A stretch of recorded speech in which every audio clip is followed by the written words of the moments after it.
we almost see no titties in movies anymore, and we only see dicks. Hey, anybody notice this? Yes, I love titties. Big old titties.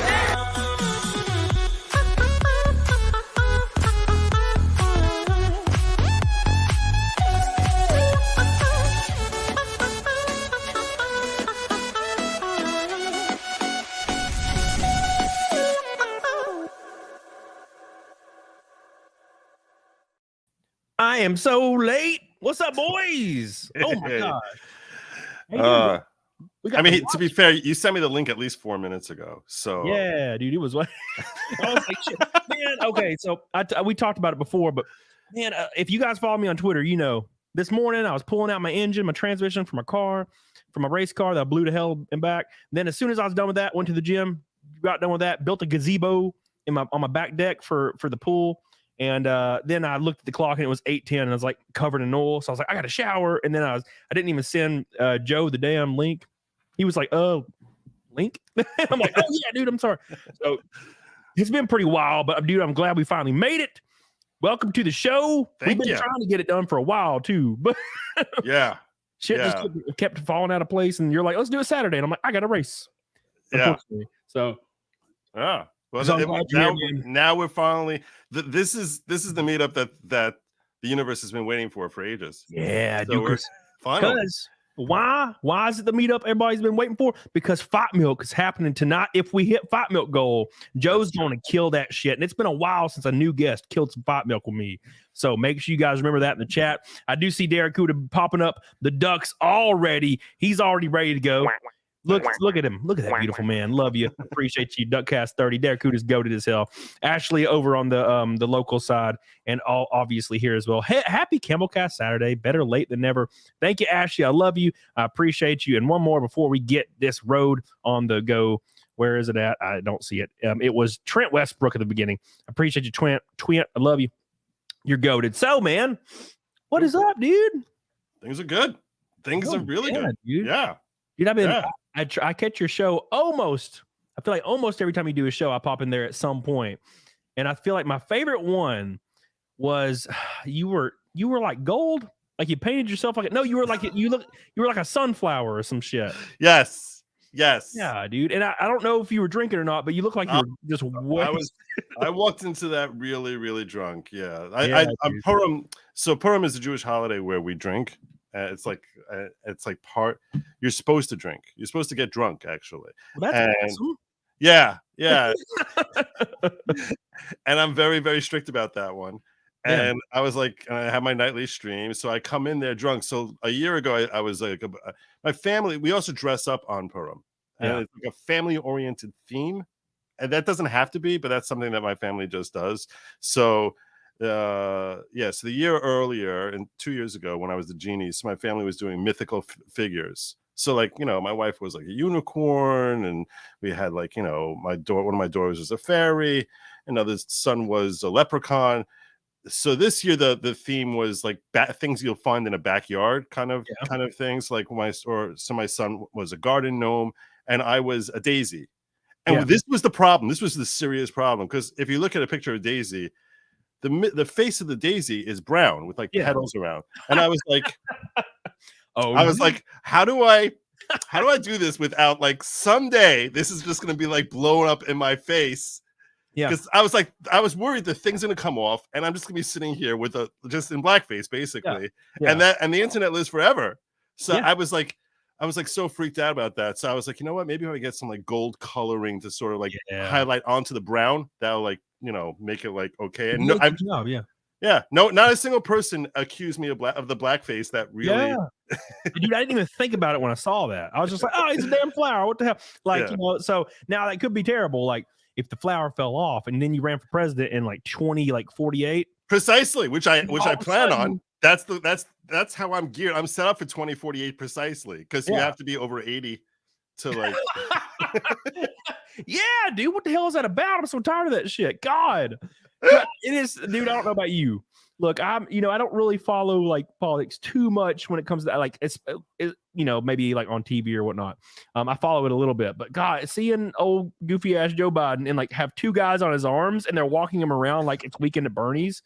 And I'm like, this is crazy. And then like sometimes he'll like, it's like they forget that he's like capable of moving, and he'll just like walk away and like stare at the wall. Right. Oh my like, God, holding his hand out. where's he going now? He's just like, it's trying to shake with the wall, and they're like, grab him. Yeah. I'm like, damn, this is rough. That's the leader of the free world right there. It's kind of fun though. It's kind of fun. Like that's the one thing. Like I liked Trump because he was like, he'd say some crazy shit, and he did the other day. You saw the clip, right? Where he was doing some kind of interview for some case, some lawsuit. I don't really know. And the lady was she was asking questions, and she reiterated it, like the grab him by the pussy thing. And he was like, well, yeah, when you're a star, like people just let you do that. And they're like, like unfortunately or fortunately. And I laughed my ass off. And then she was like, do you think you're a star? And he's like, yeah. Like, and he is like, of course. He has been for 35, 40 years. I mean, come was on. in Home Alone too, bro. And then she asked him something about women not being like women that he would choose or attracted to. And he's like, well, yeah, she was like, are you being derogatory about her looks? And he's like, well, yeah. He's like, she wasn't my first choice. And he's like, just like you wouldn't be my first choice, ma'am. I'm just being honest with you. And I'm just like, oh my God. So that's the main thing. He would just say whatever the hell, you know? Yeah. No, that's why I like him. That's what made him very relatable. Like it's Yeah. like you're like, you know what? He's not someone who's just gonna sit there, like, you know, giving us some prepared thing. It's like whatever's floating into his brain is just gonna come on out, just like you or me. So yeah, exactly. It's great. And regardless of policy or whatnot, but yeah, I enjoyed it, and I'm not entirely against some more of that. But yeah, the whole Biden falling over and being old and hell, it was fun for a second, but now I'm like, this is getting embarrassing and sad. It's no longer fun, you know. It's a little embarrassing. It's getting a little embarrassing. So I'm looking forward to the next year. I think the memes are going to be wild as hell. Yeah. And there might be a civil war, and your boy is staying at home. Thank God. I live in Alabama. I will be I'm locking my door. Don't bring me into this bullshit. I love your Alabama accent. I can't even tell you. It's one of my favorite accents. Every time I hear it, I think of the opening. You remember you saw Idiocracy? Yeah. Right. So when they talk, like they contrast, like, I don't know, Kevin, like the New York elitist, to like Bubba, who's like, so Bubba's like, get your hands off my junk, and it's like the accent exactly yours. And then he bangs everybody. Every time I hear you talk, every time I flip on CAMELCAST, that's the first thing I think of. Get your hands off my junk. Yeah, dude. Like, well, I mean, I've said that shit before, but yeah, at the beginning of that movie where it's like the intelligent people are not reproducing because they're taking it seriously, and then the trailer park guys are just like, I'm banging all the cheerleaders. Yeah. So yeah, that was absolutely hilarious. Sean Vermillion says, first time super chat. Love your streams, Cody. Love to see Joe on. He's a good show. Biz Hunter und Svensik to both of you. No idea what that means. Me either. I see, now you're just speaking gibberish, Sean. Svensik. Oh, it's 120. Oh, well, shit. Thank you, Sean. I appreciate that. And then he said, meant to say Joe's a good soul, but he is also a good show. Exactly. It made sense. Thank you, Sean. That's 2 Orange Boys in a row. We're already a 10th of the way to Fight Milk, 5th of the way to the good old-fashioned Naked Snake. Thank you so much. I appreciate you, Sean. I love you. Samantha Bullock, what's up, baby? Hope you're doing well. Hope you're working out. It's going kick-ass. And my boy, Slagla, says, here's 20 for the Goomba.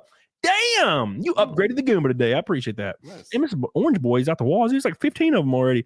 What is the Goomba? So I had Nina Infinity on my show like 2 weeks ago. Okay. And I was describing, I was drunk, you know, so as us men do, especially when it's the Jewish holiday, which I'm going to celebrate from now on. I'm going to celebrate it like 3 days a week. So, yeah. And I was like, we were explaining, you know, she's a woman. So I'm obviously going to be like, do you like big penis? Because that's the first question I ask women, you know, when I meet them. Hey, you like big penis? Because I ain't got that shit. And I need some like affirmation. So, and she's like, blah, blah, blah. So I was, you know, I get to the point where I'm describing mine, and she named it the Goomba because she thinks she was like, oh, that sounds like it looks like a Goomba. And now everybody in chat's always talking about Goomba. Nice. Every stream I go on, I was on Friday Night Tots, and there was people super chatting saying Goomba and shit. And I was like, man. I don't know what a Goomba is. Like, what does a Goomba look like? It's like Mario. You know, in Mario, the little bitty thing that's like brown and has little eyes. And you step on it. Okay. Yeah, that's basically it. I mean, it's accurate as hell. You know, I'm not even gonna Google it now, because that would just like once the seed is planted in your mind's eye. That's why people join my locals. They're like, oh, I want to see the Goomba. And I'm like, bro, get up on it. What's up? Yeah, dude. I posted a lot of pics on locals when I first started locals. This is funny. Hey, look, Mr. P. Mr. P. A monarch. Oh my God. Thank you, dude. That's like the top dog. He's the top diggity dog member. That's like $20, man. I don't deserve that shit. Maybe $2. Now they're posting Goombas. Wait, your top tier is $20? It's like 5, 10, and 20, I think. And YouTube memberships, great as hell. I love YouTube, man. My highest is High Priest, and that's $100. Damn, you can do 100? Yeah. Jesus, Mary Joseph. Yeah. I'm like, dude, you're right selling now. yourself short. I mean, maybe someone start at 100. Yeah, dude. You don't have to. I don't start at that. You can sign up as a member for $5. You know, if you want to be a follower of the following. Jesus, man, I'm gonna be like 800. You get 3 of those, you're set. I'm gonna have to suck them off at Meetup and stuff though. God, I hope she ain't 400 pounds. She's like, I'm a $800 member. That means you gotta go down. I'm like, no, please, baby. You haven't bathed. It smells like grilled cheese and shit. No, thank you. God. Oh my God. We're gonna see you on a street corner, like just offering tricks for like memberships. That's great. God, man. Do you plan on going to any meetups that we do? I mean, it depends on the situation and things of that nature. There's like, you have to realize, like, you know, when you're not married, right? No. Right. So it's like, I already feel like I'm asking a lot of like the wife, in that, as Nick put it, she's like in a polyamorous relationship with the entire world. Yeah. Because what we're trying to do basically is you want everyone to love you. That's what you're trying to do. And you're trying to be endearing and stuff like that. Please, so it's like, you know, and some people will respond positively and be very complimentary.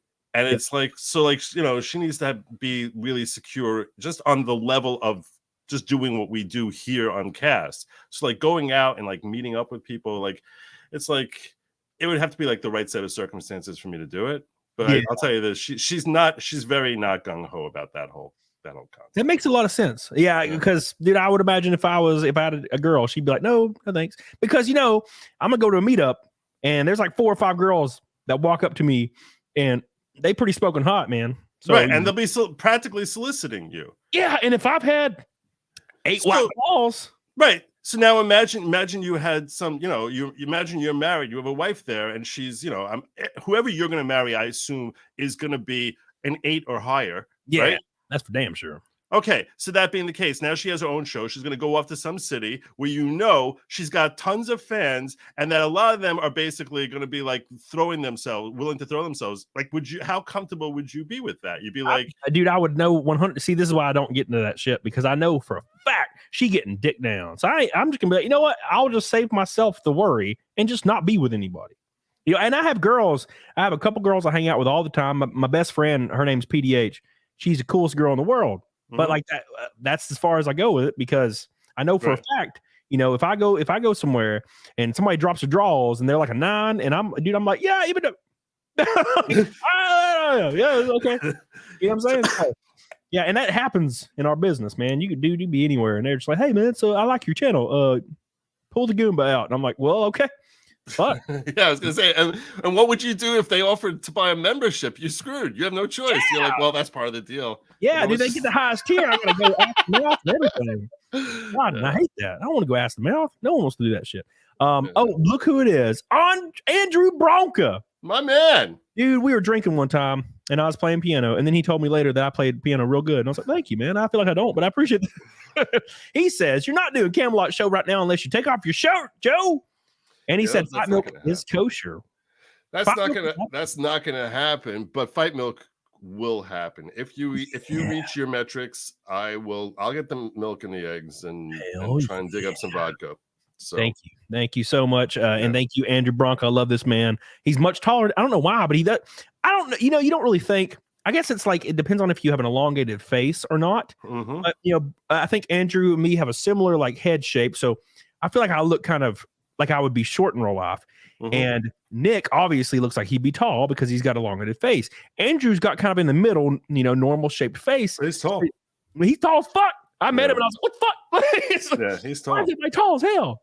Yeah, he's over 6 feet tall. He's like 6, I think 6'1", 6'2". Yeah, he's big. He's a big dude. See, I'm like 5'11", so I'm basically a baby. Same here. And it's so frustrating that you're just short that 1 inch. You're just the king of the manlets. King of the manlets. That's my life now. I'm so sick of it. Lady Bethany says, I joined locals because you in Huntsville. I went to UAH. Dude, everybody I know went to UAH except for my ass. Now, I did go through a lot of women from UAH, though. So I do appreciate that, lady, and I love you. And guess what? It's another damn orange boy. Hot diggity damn. We are rolling in. Rolling in, son. Thank you, lady. I love you. I appreciate you. And thank you, Mr. Rob. Rob, I think I am going to open the pool just because you're going to be here. So, my boy Rob's going to come stay with me. And my pool liner will not be ready, but I think I'm just going to open the pool and get it all ready. And then, just dump it, put the liner in, and do it all again when that's ready. Takes forever. My liner in my pool looks like a mummy from ancient Egypt because I bought it from some old people, and they don't use the damn pool. And I bought this liner, or I ordered this liner, and it's dark navy blue, and it's gonna be black in the water. I'm so excited. Nice, awesome. I'm redoing my entire back patio. How big is your pool?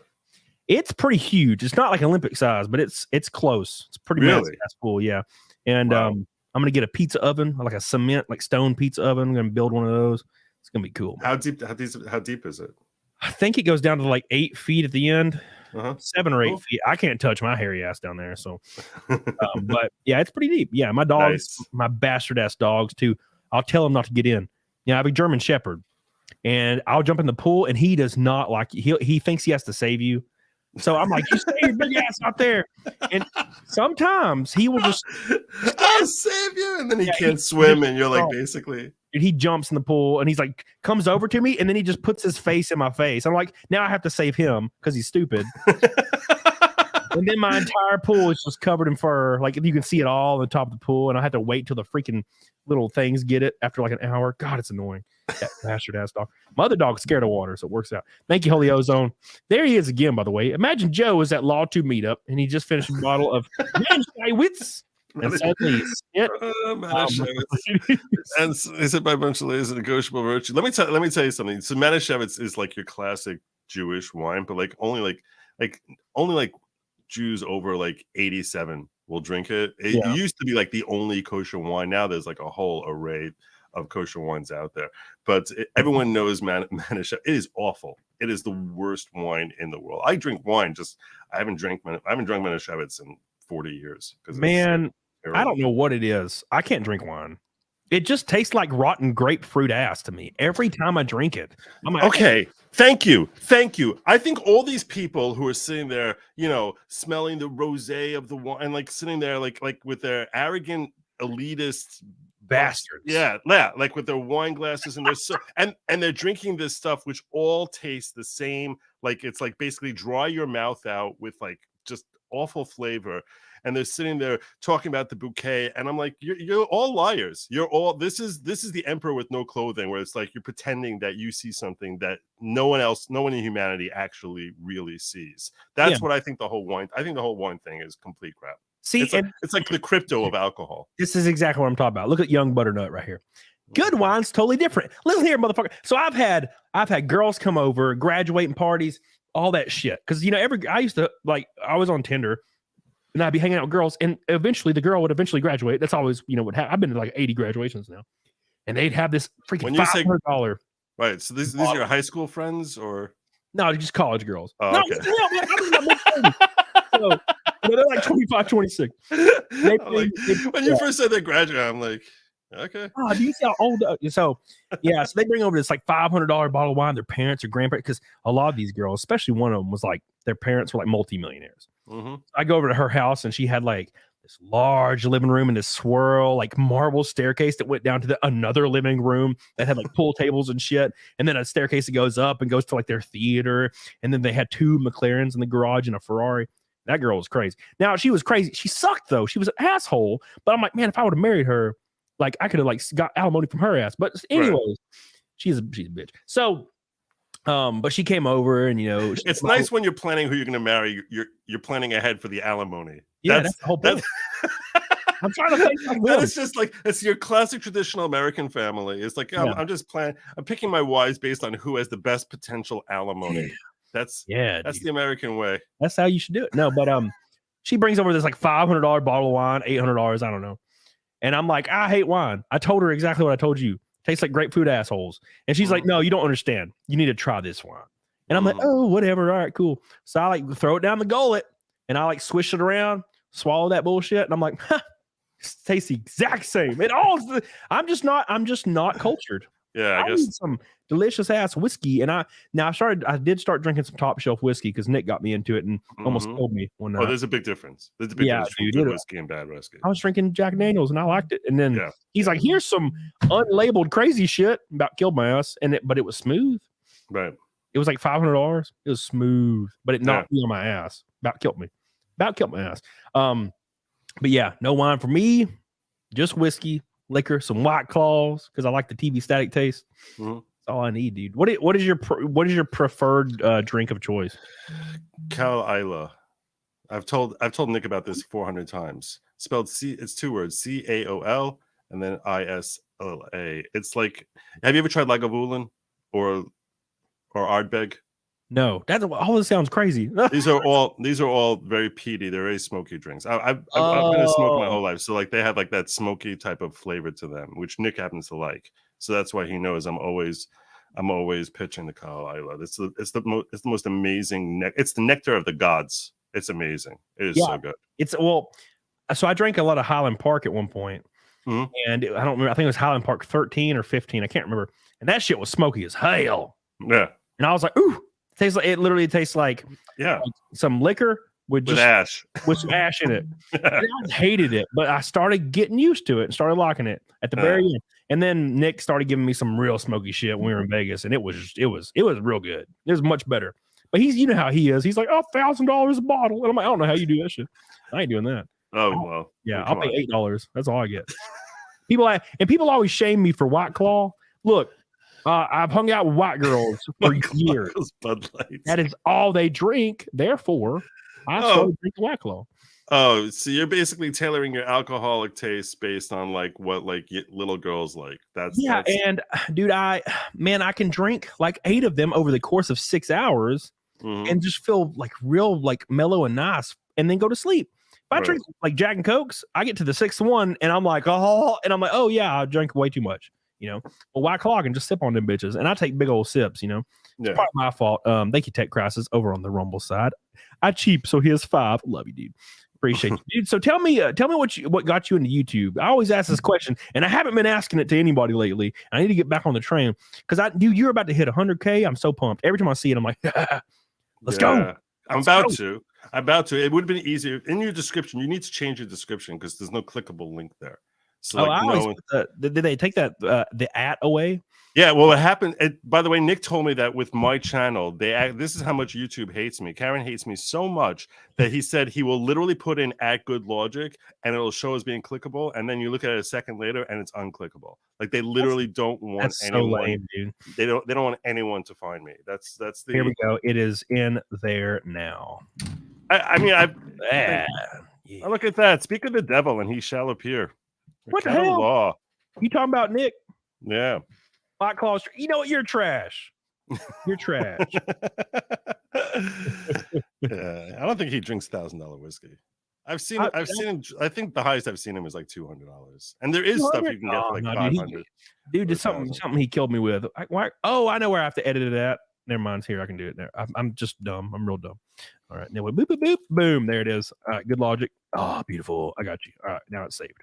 Okay, cool. Much better. So you said, speak of the devil. Where is he at? So I do got to apologize to Nick. He says, White Claw is trash and I don't drink $1,000 whiskey. My ass. Anyways, love you, Rick Hayden. He's my boy. We were on stream. Awesome. I think it was like 4:30 a.m. I started like falling asleep because dude, I've been up since I think 8, and then I did Friday Night Tots. Then I did Nick's show, and I was also working on that engine for like 3 hours yesterday. Trying to get all this. I took the drive shaft off, all this stuff, and I was like over here like this. So I turned my camera off, and I was like almost snoring, and then I would hear Cecil say, "Oh yeah, Camelot's asleep," and I'd be like, "Nah, dude, I'm fine.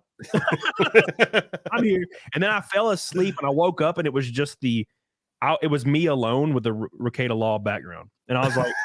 And I just turned it off. I was like, oh, okay. You got like the drool coming out of the corner of your mouth. I haven't been that tired in a long time. I usually don't wake up early. I usually wake up at like 11. Snafu. Tilted tonic's better than White Claw.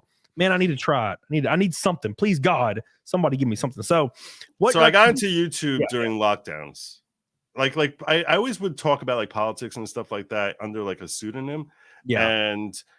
And I would just argue with leftists all the time under like, on like I had a pseudonym on Facebook that I would just sort of like argue with people. And it was like sort of like it was just like a hobby on the side. And during lockdowns, like I'm a practicing attorney. Yeah. I was practicing commercial litigation, and like all my business just like basically dried up. And I was like, you know what? Let me try this out. I've always wanted to do the YouTube thing, so I started making some videos.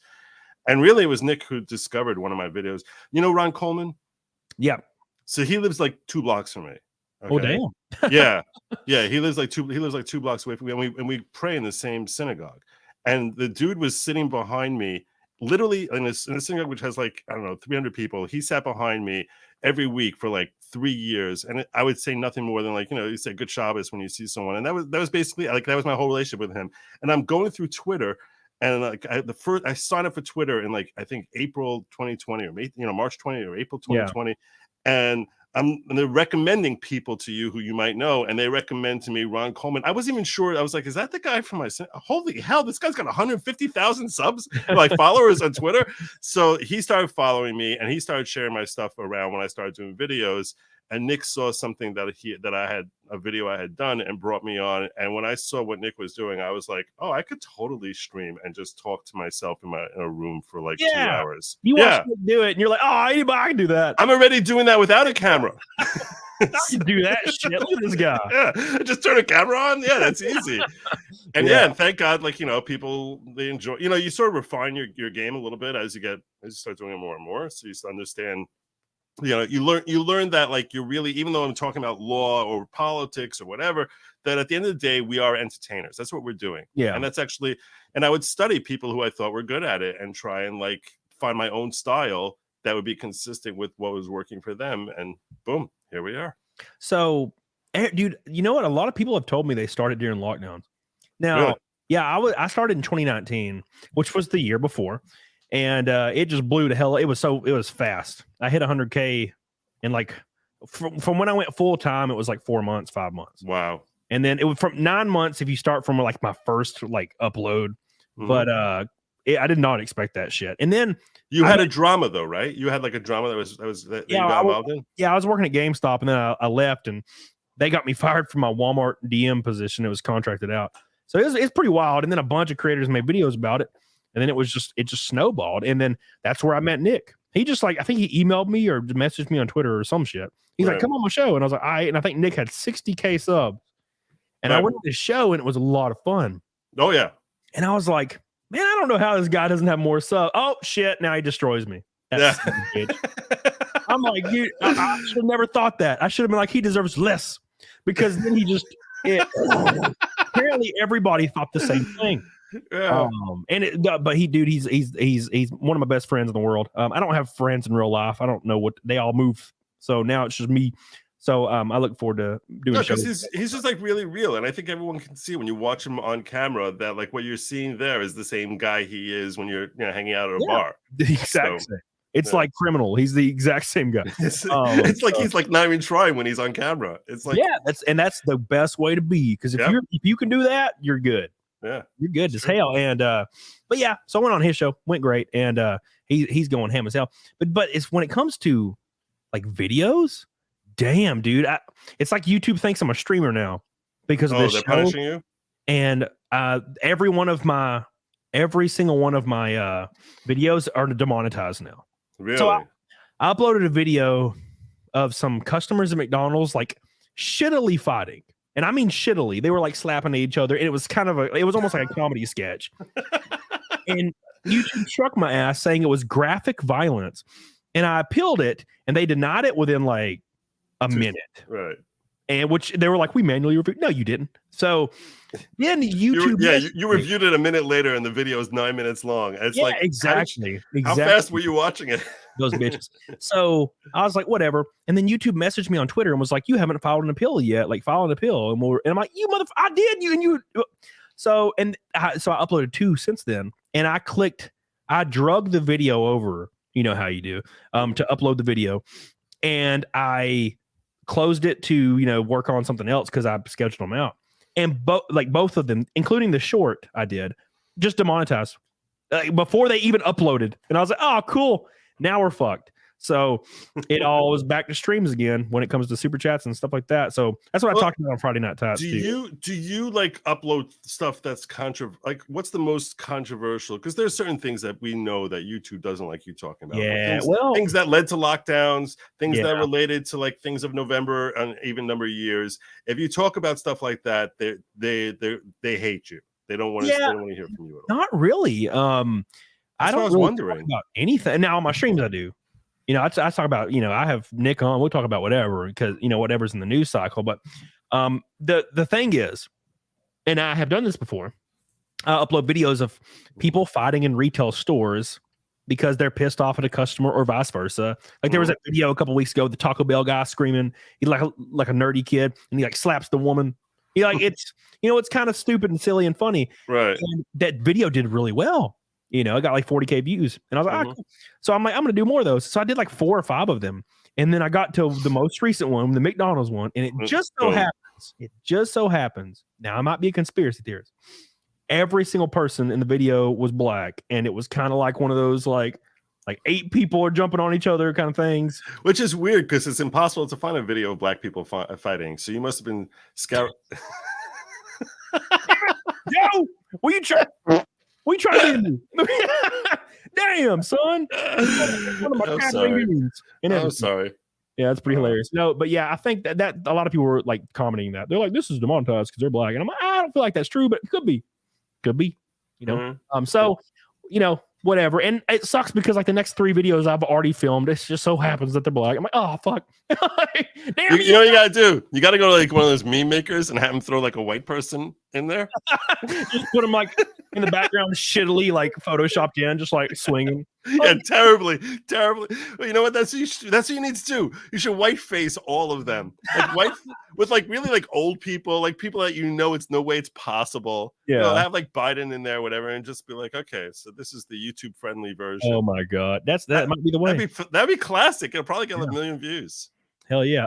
Speaking of 1 million views, we are almost quarter of the way to Fight Milk, which my boy Joe is doing me tonight. If we hit it, it'll be 2 Fight Milks in a row, by the way, which has been a while. So sweet. Thank you. I appreciate you guys. Magoose!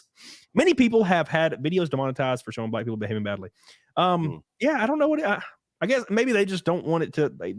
Maybe they think it's perpetuating this idea, a stereotype, which I get. I totally get it because there's areas where that isn't happening because it's always when you get a video like that and you read like the preface article, it's like downtown Chicago every time, and of course if it's in downtown Chicago, it's gonna be fighting.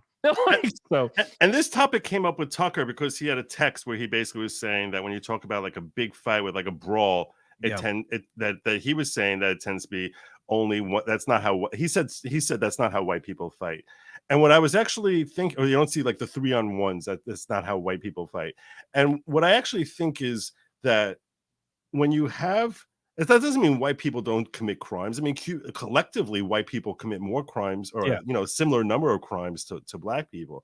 But I think that what happens is, a white violent thug, he tends to do like really fast. It's like you don't have a developing scene.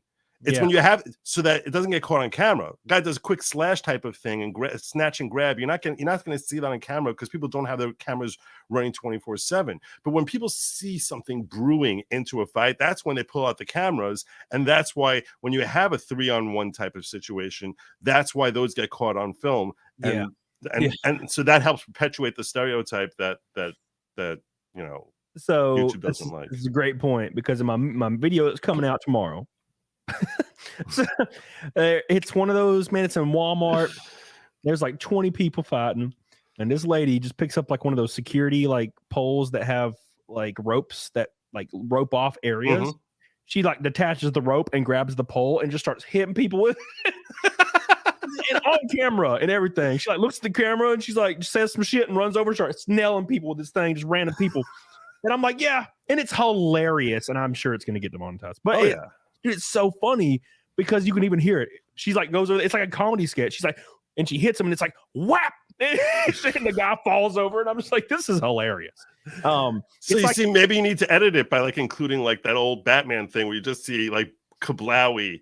Oh yeah, or maybe just make really goofy noises. Yeah, maybe that'll get up. That's probably true. Yeah, just because you all you hear is slapping, like slap, smack.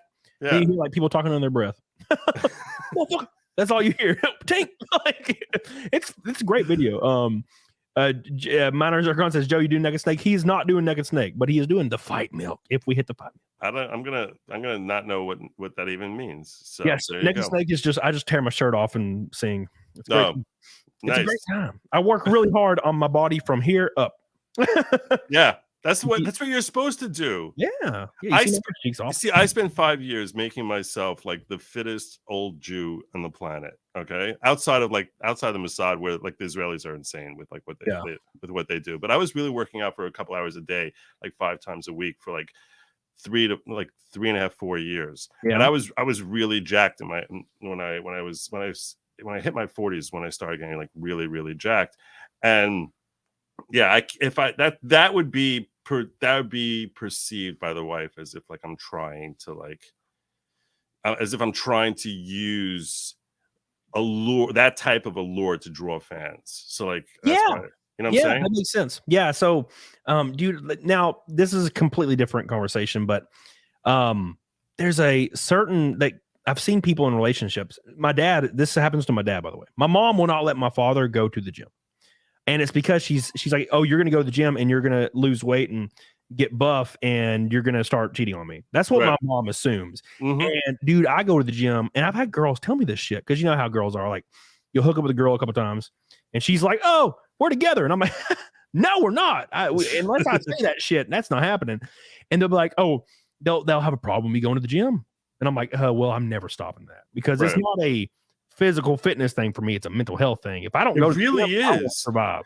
People don't realize that it really is. Like if you're in a bad mood, it like you can work it out and just like do your angry workout type of thing, and it just sort of you feel much better. And if you're in a good mood, it feels good. It's like mentally, it really is an amazing thing working out. People don't appreciate that until you get into it.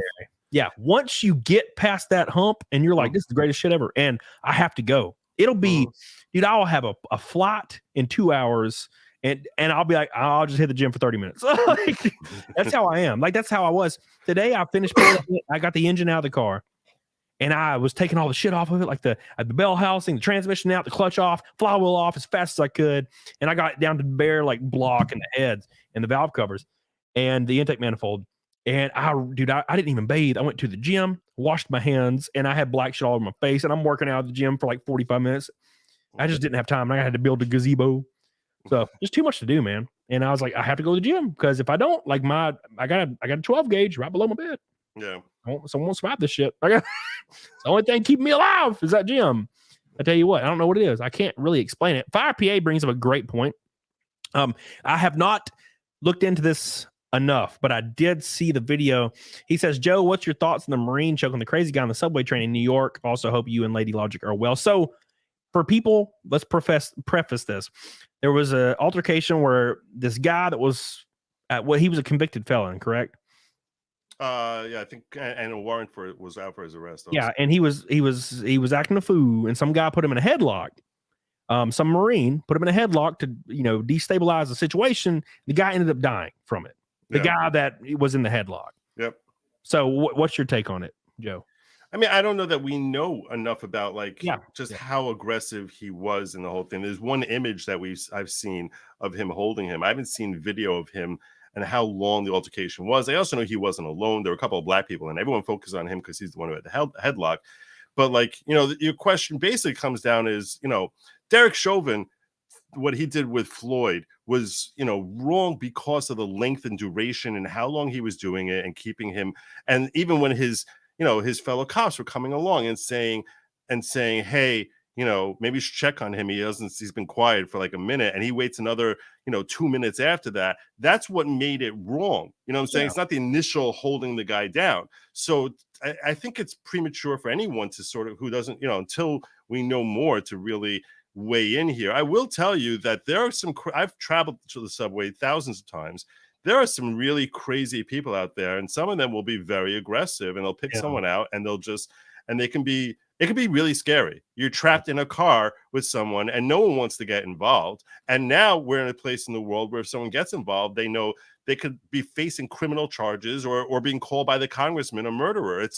So the state is almost encouraging people, discouraging anyone from getting involved, and saying, and quite the contrary, AOC is saying there's 60,000 people in Rikers, and we should just let them all free and pay for them to have housing, and that'll be much cheaper. And it's like she wants this to happen. It's asinine. So I understand how things like this happen, and I think that it's unfortunate that probably more often it's gonna happen just more and more if the left gets their way in New York. But to say that he's completely innocent, I can't say that, because for all I know, he really was, choking the guy unnecessarily roughly for an extended period of time, and that would be murder. So yeah, we definitely need to know more. All I know is, man, when you get into altercations like that, or even with the police, because this more often than not happens with police, right? Mm-hmm. For some reason, and in every video I see, now look, I'm cut from a different cloth, and I'm not, dude. I got too much going on. I can't mess with the police. So if, for example, if police knock my ass down and they're like, got me in a chokehold, and this is just hypothetical, like I'm going limp and letting them do whatever the hell. Yeah. But you'll see videos where these people are struggling and fighting with these people for like 5 minutes. Yeah. What do you do? Yeah. Just what do you think is going to happen? Tap out. Just freaking tap out. Like they keep saying, please let me go. It's like the police will never let you. That's not a thing. Who taught you? The police will let you go if you ask or say, I'm sorry, man. I'm sorry. Let me go. I'm sorry. Let me go. I'm like, that's not how this works. You are on the ground now. You're going to be in the back of a car at the very least until they, see what the hell is going on. And I know that people say, like, I know that's not the best answer to let whatever's going to happen, let it play out. I know these people are scared, but that's your only option, or else you're going to get tased or die. Yeah. And you got to know it's going to happen. We all have the TV happening and the Twitter and shit. You see the videos of the people fighting back and getting their ass kicked. And I'm like, you probably should just not let this happen. Although the funniest video was like 2 or 3 years ago, there was like this black guy who was pulled over by a couple of like heavy white female cops. I don't know if you saw this one, and they're like, all right, now turn around. And he like turns around and he took off like a track star, and they ran like 3 steps before they're like, oh, we're never going to catch. Yeah, no. That was hilarious. They're like, oh, wait, what are we thinking? We have no chance here. But you're right. Yeah. In general, it's the best option is to just be like, look, okay, hands up. I'm sure you're not a threat. And here's the funny thing about that. I remember a couple of years ago when people were talking about, what white privilege is? White privilege is that black people have to have with their kids the talk. And if you're a black person, you know what the talk is. Yeah. The talk is where you tell your kids who are learning to drive that if you get pulled over, that you comply and don't be threatening. That's something we have to have, because you don't know what the talk is because you're not familiar with, because you don't even realize you're on white privilege. And I'm thinking, are you out of your minds? Like every white person who's sane has the exact same talk with their kids. We just don't call it the talk. Because we talked, I don't know, maybe because we talked to them all the time. I don't know. It's like there's no official, it's the talk. It's like, oh, you just got your driver's license. If you ever get pulled over, just stop, pull over, and turn, show you're not threatening. And that's something that's being a parent. That's not something black people have to tell, their kids because of white cops. That's something any parent should be telling their kid, that you just comply. So, I think that people make it. I think it's possible that black people do get pulled over more than white people, especially if they're in a nice car. That's definitely possible. And that, I guess, is I don't call that white privilege. I call that black disadvantage, because it's to say someone has 2 arms, another person has 1 arm. That's not, we don't call the person with 2 arms privileged. We say the person who's missing an arm, they're disabled. And that's why, when it comes to black people being wrongfully pulled over, so as opposed to living the same as anyone else would with not being pulled over, that's what normalcy is, as opposed to your privilege and that your civil rights aren't regularly trampled on. You see what I'm saying? Yeah, exactly. And the best course of action is if you get wrongfully pulled over, a cop is a super dick ass to you. There was this one black lady that got pulled over. I think she was like a DA or something, and she got pulled over wrongfully as hell. And she was like, "Yeah, you're fucked. I'm just letting you know you're fucked, and you can do whatever. I'm complying with you." That dude lost his job. She sued the city. She bankrolled that city because she knew, and that's what you need to do now. And my parents had the same shit with me. When I got my license, I'm like, hey, they were like, if you get pulled over, you don't speak, just say yes sir, no sir, give your license, and you comply with everything. My parents told me this, and it wasn't like they sat me down. They just told me, hey, make sure you do this shit. And I got pulled over. Of course, I got pulled over before, but like the second or third time I got pulled over, the cop was real mad, and I don't know why, but he was super pissed. And he pulled me over, and I was at a gas station, and he just starts screaming at me. And I'm like, I don't know what's happening. So I give him my license and my insurance. And he was like, you do know that you got your tag lights out. And I didn't even know what a damn tag light was. I was 16 years old. I was a short, little, fat 16, like emo kid. And I was like, oh, sorry, sir. I didn't. You with the emo eye makeup now. Yeah. Well, I didn't wear the eye makeup, but I wore everything else. I had long ass hair and black clothes and shit. So he was like, you got a tag light out. And I was like, oh, sorry, sir. I didn't even know what a tag light was. And that dude, I should have never said that shit, because he was like, he started screaming and spitting in my face. He's like, I will take your fucking license right now, motherfucker. He's like, you will take the license. You want to take that license test again, motherfucker? And I was like, oh my, I was like sitting there like almost in tears. I was 16, man. Right. You know what the hell's going on? He's screaming at me. And he's like, I can give you 7 tickets right now, motherfucker. You'll go to jail. He's like, you'll go to jail tonight. And I was like, from not knowing what it's and I was 16, so I wasn't in tears like a bitch, but I was close. He walks back to his car, and my friend was with me sitting in the passenger seat, and he's like, oh my God. And I'm just sitting here with my hands on the wheels, and I'm like, I don't know what to do. And I was so terrified. And I was in this old beat up truck because my dad was like, no, I didn't grow up. I grew up in a trailer park. And my dad's like, I have a truck. If you get it running, you can drive it. And that's kind of what I did. So, and long story short, he comes back to the car randomly, like 10 minutes later, and just hands me a license. And he's like, you're free to go. And then he walks off. And I was like, what the fuck just happened? And I drove home. And you never found out why he just let you go? No, I don't know I still don't know what the hell happened that day. And I think it was because they were looking for somebody, my truck maybe matched the description. But the issue is, let's just change the scenario. Okay. What if the cop starts tripping balls and I'm like, don't you motherfucking yell at me, I'll get out of this car. And I start arguing with him. I could die. I could die.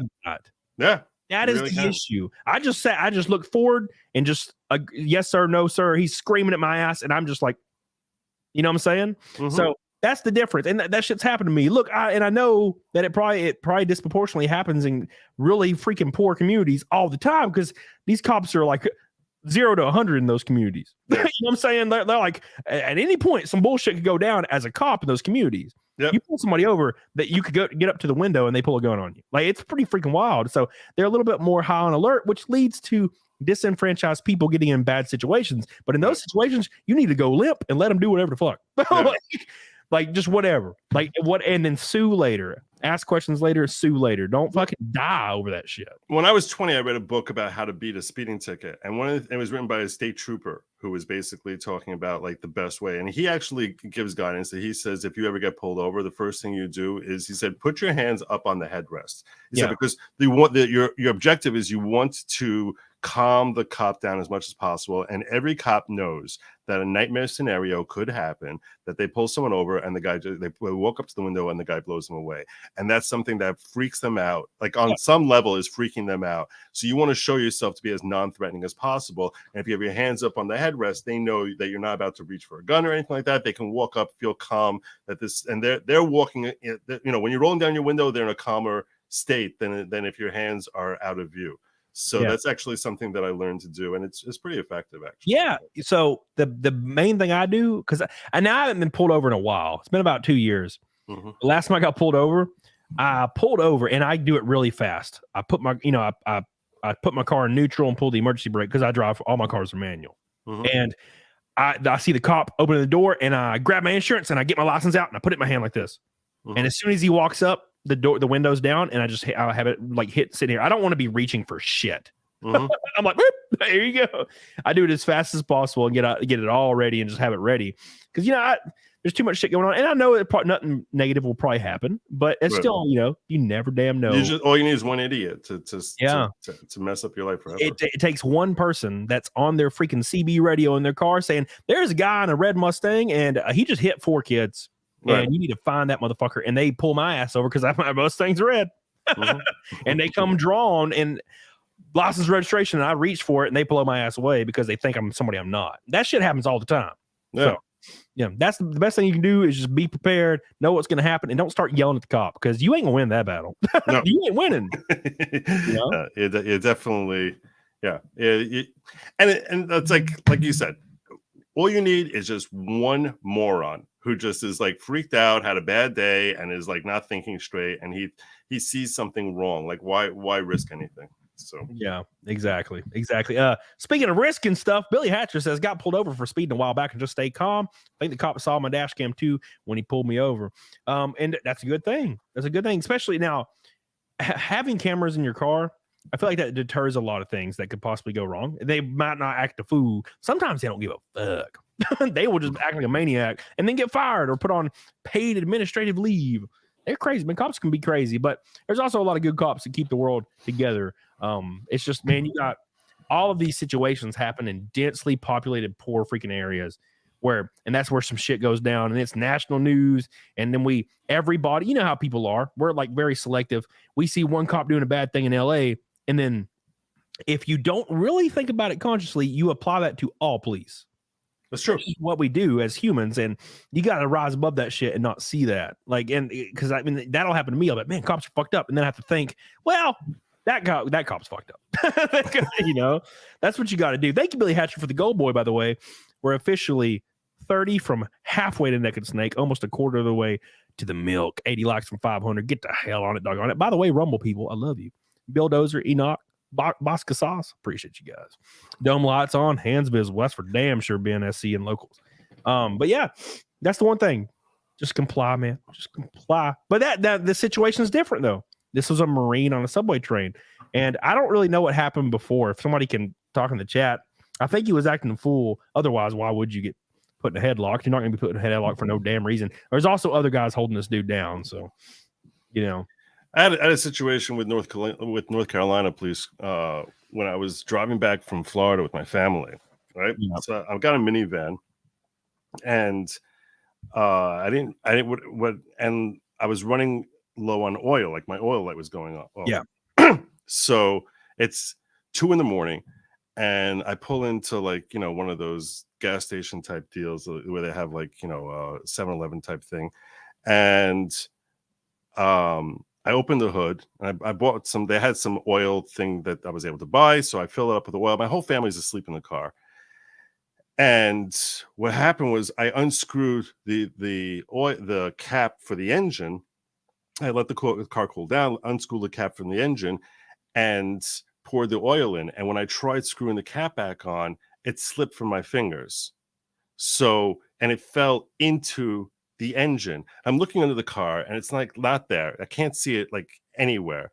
And it's somewhere hidden in the engine. And I'm like, what the hell am I supposed to do now? It's stuck in it's 2 a.m. My whole family's asleep in the car. And I'm just like, I'm trying to figure out how to so I was like, you know what? It's probably caught how under the carriage of the car, there's the fender comes underneath. So I was it's probably stuck there. And I said, if I lurch the car back and forth, it'll fall out, and then it'll be under the car, and then I'll just pick it up and screw it back on. So I got back in the car, and I basically put the car in forward, press stop, put it in reverse really fast, press stop. I'm lurching like this, back and back and forth like this for 3 minutes until some of my kids start waking up, what's going on? I was like, shh, it's good, it's all good. And I'm lurching back and forth. It's not working at all. So I'm you know what? Maybe if I get another cap, because you can't drive without an oil cap, because always the oil just boil out, and 30 miles down the road, your engine's going to blow up. So I was like, okay, maybe I can find a makeshift cap and use that. So I'm trying to figure out what size cap I need and what I could buy that would serve as a makeshift cap. And I found bottles of Tropicana orange juice that, like, you know, like the individual bottles. I was like, you know what, that looks like it's the right size. So I was like, maybe I'll take one of those, pop it on, and jam that thing on there tight. And then the next thing, and then I'll be able to drive, like, you know, with the Tropicana cap. And that'll be good enough until I get by like a replacement cap. So I buy myself a Tropicana, and I get that cap, and my hands, and I'm sitting there. I'm like, wow, this is the perfect size. And I'm trying to cram it onto the thing and cram it on, and it slips through my fingers, falls into the engine. I'm like, are you kidding me? Are you kidding me? And I dropped the hood down the car, and my oldest daughter, she's like peering at me, and I just give her like a we're really good here. And I'm like lurching. So I tried lurching back and forth. I'm like, one of these damn things has to come back out. But finally, I was like, I don't even know what the heck to do. And I couldn't even see. I'm trying to look into the engine. So I turned my car sideways. The next thing I know, 3 cop cars basically pull up around me, and they all like, okay, what's going on here? And they were the nicest people in the world. I cannot say enough. They got out this snake light and this other and this whole thing. I don't even, the jaws of life. They're digging around in there. I had like 4 cops digging inside my engine trying to find the engine cap, and they plucked that thing right out for me and sent me on my way. So my most recent association with police is they're good. Yeah, dude, they're good. I had a guy that got me swatted once. And luckily in my county, no knock warrants are illegal. So these cops pull up at my house, right? And these 3 cops walk up, and they, you know, ring my doorbell or whatever. And I open my door, and these 3 cops are standing there with their hands on their like guns. And they're like fucking super like hesitant and weird. And they're like blah blah blah, just talking to me, and they're like mad as they're, you know, you can tell they're mad, but they're trying to be careful. And they're like, we, you know what you've been doing, and like we need to blah blah blah. And I was like, it was basically this guy that used to like troll my channel and try to get me, he wanted me to quit YouTube and shit because he hated my voice was one of them. He also said I was a liar. He just said I was a liar, which is fine. Okay. Anyways, so he swatted you? Yeah, so he finally got me swatted. He trolled me for like 6 to 8 months, making videos about me and shit, which is fine. I didn't care. And then he got me swatted, and that's when I got pissed. But these people come up, you know, they're apprehensive, they're weird, and they thought that I was. So I have, you know, a couple of race cars that I race, like in like NASCAR style series, and he sent the police an anonymous email. Well, it wasn't anonymous. An email from his fake email saying that that day I was in my stock car driving like 100 miles an hour down my street and like almost like hit a kid and was like threatening people or some bullshit. And I have not driven my stock car on the street in like 2 years, because when I first got it, I like started it and like drove like down my like tiny road and then turned around and came back. That's as much as I've ever drove on the road. So he like lied to police, and police came, and they were real pissed. They wanted to like search my house and shit because they like wanted to check and see if like I guess my car was warm. I don't know.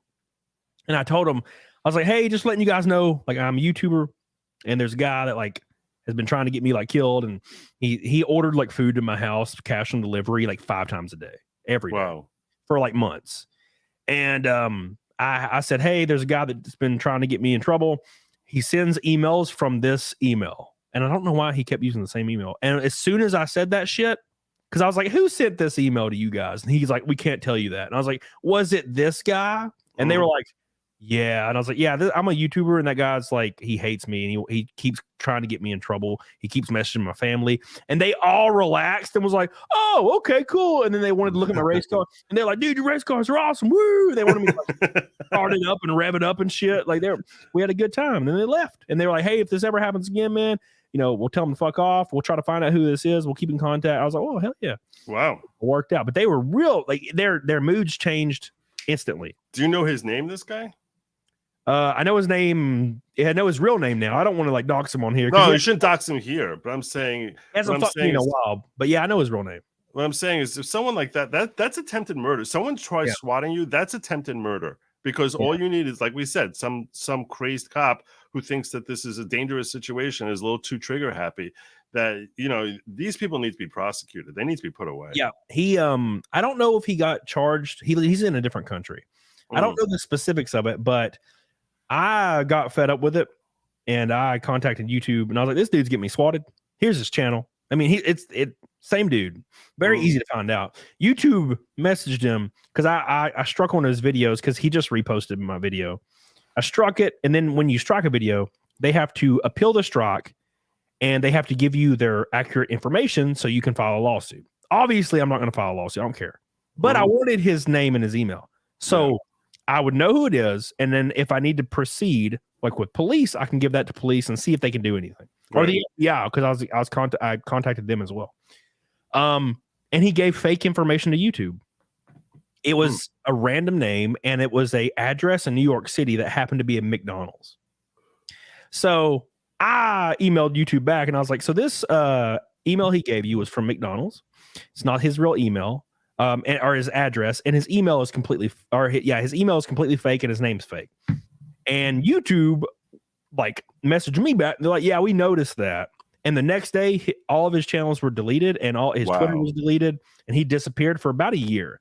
And he started coming back a little bit in my streams, saying the same weird shit like that no one cares about. Like, you did a GoFundMe for racing. And I'm like, yeah, I did. And he's like, you made more money on that than you actually needed. And I'm like, yeah, I did. And I used it all on racing. And he's like, yeah. And I'm like, yeah. And he's like, yeah, and I'm like, what? No one gives a fuck. They know. I told you. How dare you have people like you? You son of a! I can't believe people who like you will give you money. That's just so wrong. It was so weird. He was like, he scammed people, and I'm like, I did not. There is no lie. I got the money, and then I used it. Like, I don't know what the hell you want me to do. What do you think I did? Spent it on hookers? And if I did, who gives a fuck?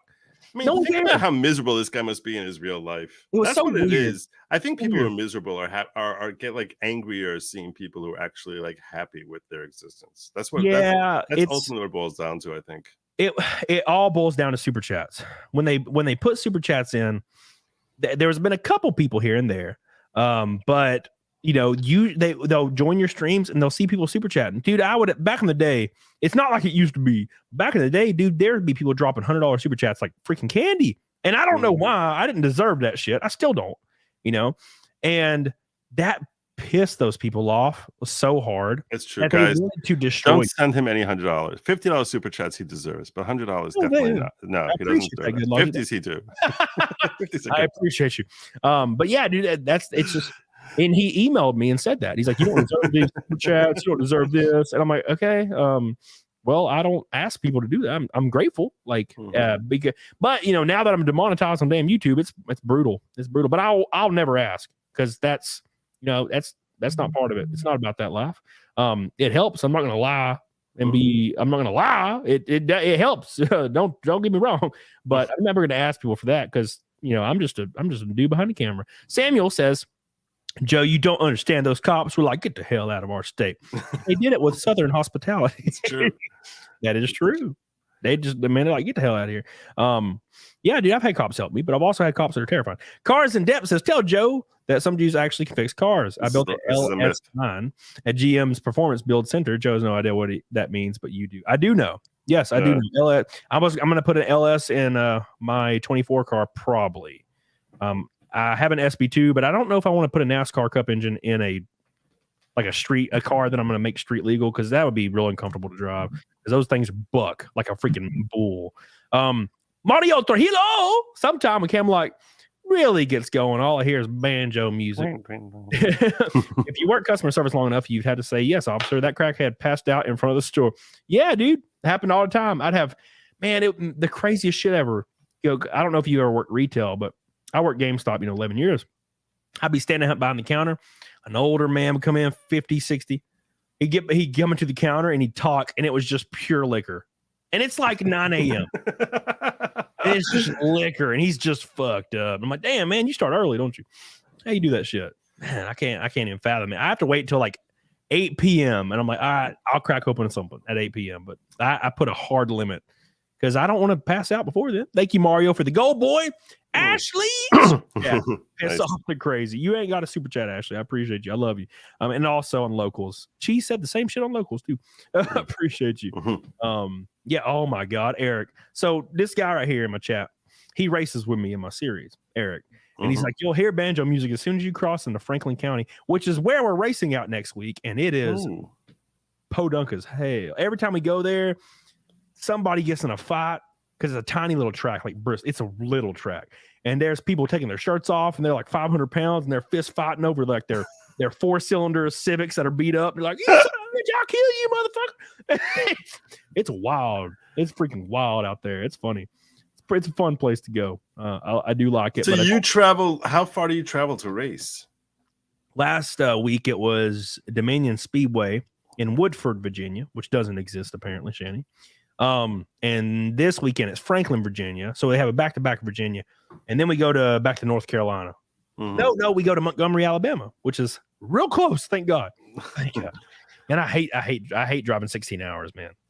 Were you into racing when you were a kid? Like, was that a thing? Yeah, I've been into it my whole life, but I never had the money to even. So explain it to me. Explain to me the allure that the South has with racing, because I don't get it. I don't know. As far as the South goes, so my dad's from Illinois, my mom's from California, and they moved here. You know, I moved here to Alabama. I was born in Alabama, then we moved away, and then we came back when I was like 3. And my dad loves drag racing. He loves dirt racing. He loves NASCAR. He loves Formula One. He loves all that shit. So obviously me growing up, I just happened to watch that shit. And it was when NASCAR was like really growing in popularity in the early 2000s. Yeah. When Earnhardt, and then he died, and then it blew up even bigger, and Gordon Earnhardt Jr. So I got really into it. And I always wanted to race, but then I didn't, I just never had the money. There was no way, And lo and behold, I hit 29 years old, started doing YouTube, was able to save a lot of money, sold a lot of shit, and I bought a race car for no reason. And then I found out there's series where you can just race this bitch. So I started racing, and then I got invited to race in this big series. And then I just take my car there and race. But then I blew my engine, and now I'm racing for another team right now, which is really cool. It's like networking. But dude, it's just, there's something about it. When you get into the car and you are there's nothing that actually, you can't explain it. It's really weird. Actually, I've loved racing games my whole life. And it's nothing like it. There's nothing there. There is no simulator even close. There's simulators out there, not even close. Is there more skill would you say Dale Earnhardt Jr. had, or his father had more skill than other racers of his time? How does that translate? Like in basketball or in baseball, I could say, whatever that Stanton is able to generate faster bat speed than anyone else. He's got that kind of power, but I don't know what skills you say it's reaction time, plays in, but what skills would say when someone is in the top 1%, what makes this one? Oh, he's easily the greatest of all time. What makes him better? It's just, I don't know what it is, man. It's like Phil, and what you're able to do under pressure and how fast you're able to go. Because the biggest thing I've noticed doing this is you have to make yourself go fast, because you think you are. The first time I ever went out there in a competitive race field, I was like, man, I'm fast, right? I go out there and I'm throwing it in the corners. I'm like, damn, I'm fast. I got my rhythm going. And then the other guys came out to practice that are professionals, and they passed me and were lapping me every 3 laps. Really? And I'm like, how is this possible? So you have to break through and start understanding that you have to go, you have to make yourself go faster. And then you start getting on the edge of control. And that's what separates everybody. There's a guy named Kyle Busch, and you can put him in any car that exists that is decent, and he'll win in it. In NASCAR, really?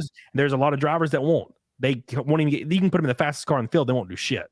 And it's like a good example is Jeff Gordon. He's the GOAT, in my opinion. If you took him in 1999 and gave him 3 years of training in open wheel, which that's where he was going to go anyway. Eventually that's where he was planning, but then he got to the NASCAR. That Jeff Gordon, a guy like that, you could prep him for 3 years. Ferrari could pay him, get a contract with him, prep him for 2 to 3 years, and he'd be racing in Formula One and competing for wins because that's him. That's just how he's a fast motherfucker when it comes to racing. And there's guys like that everywhere. Juan Pablo Montoya, Formula One winner, NASCAR winner, IndyCar winner. He's won in everything he's ever been. Fernando Alonso is a guy like that. So, and I don't know what it is, but it's hard to say. It's really hard to say like what makes people fast. I don't get it, because I was in my 12 car at Dillon Motor Speedway last year, and I was tearing it up. I was going fast. I felt good. I had a good rhythm. The car was cornering good. It just felt good. And I was racing with a bunch of guys, and I passed a bunch of guys. I got up to like 4th place. And I was like, man, this is going to happen. We're doing good. And then the leaders come by, like the guys that have won NASCAR championships, like because you don't think, like when you watch it on TV, even when even I did this back in the day, and I know more of the technical side. You watch it on TV, you're like, man, I could probably do that shit. Right. And I have that with wide receivers in football. Where I'm like, I could totally do that. I could totally do that. Exactly. And Frank Kimmel was a good example. I raced with Frank Kimmel last year, and he's an ARCA champion.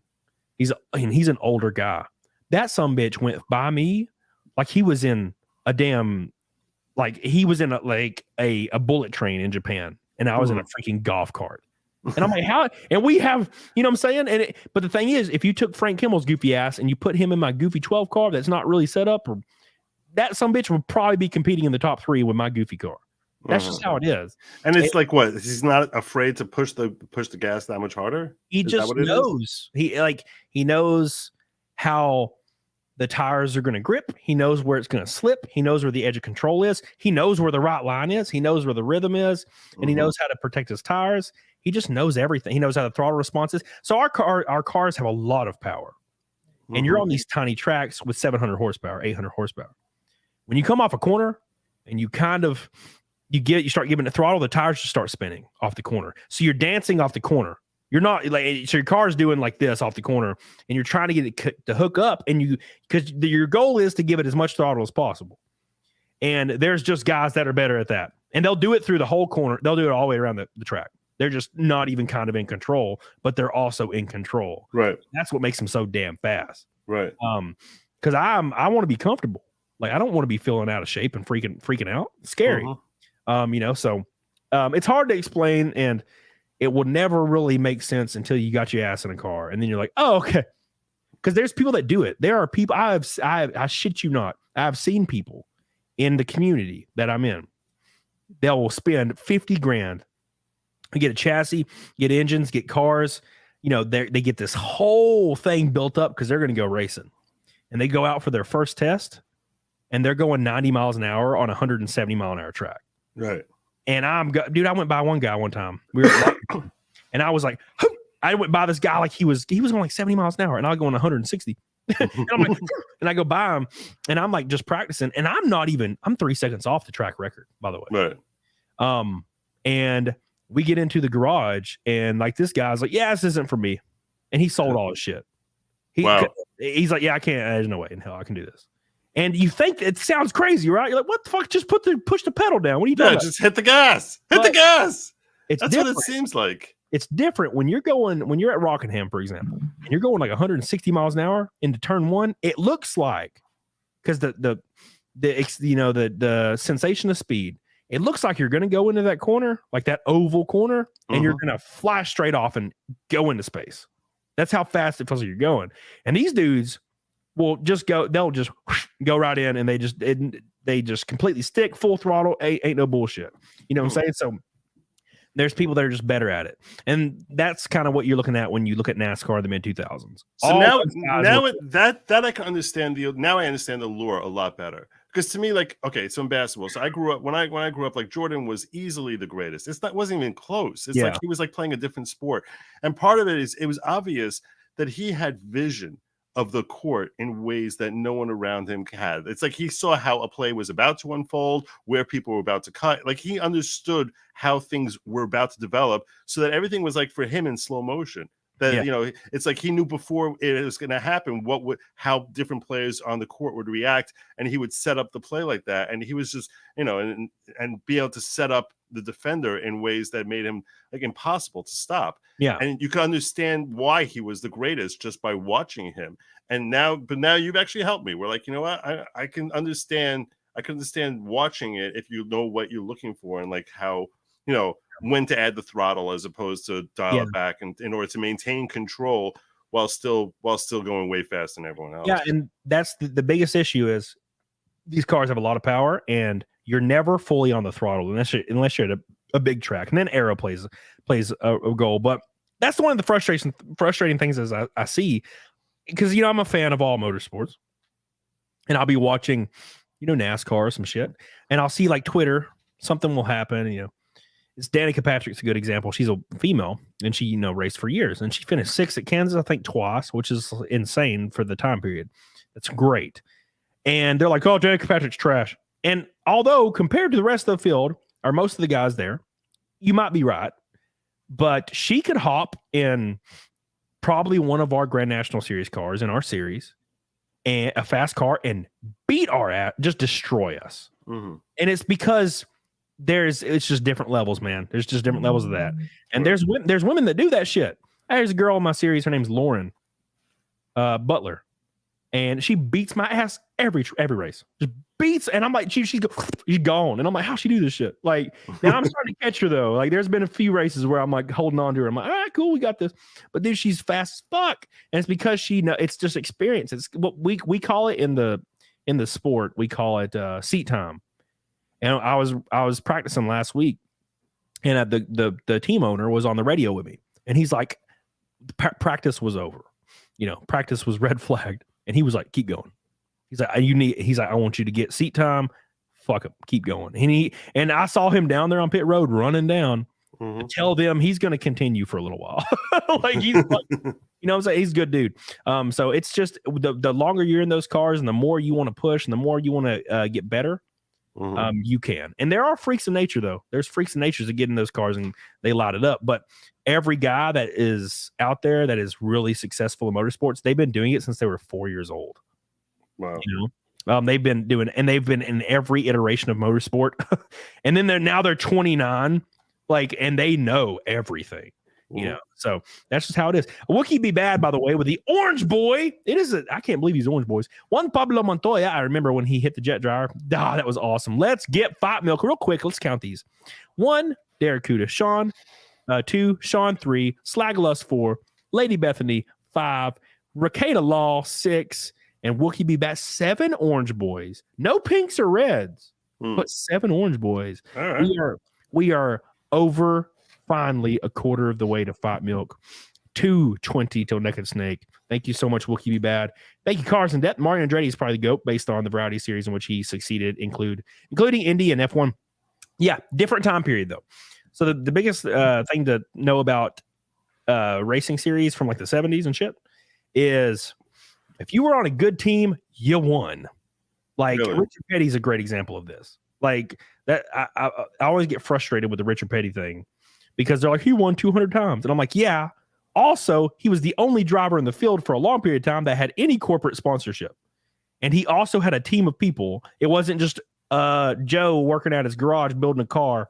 Like, they had a team of people, corporate sponsorship, millions of dollars, and they raced 80 times a year. So yeah, he won everything, But comparing that to Jeff Gordon winning 93 times in the freaking 90s and mid 2000s and late 2000s, that's a different level, because there's 30 guys in the field that are doing what Richard Petty did alone in the 70s. So that's the difference. Thank you, Cars and Depth.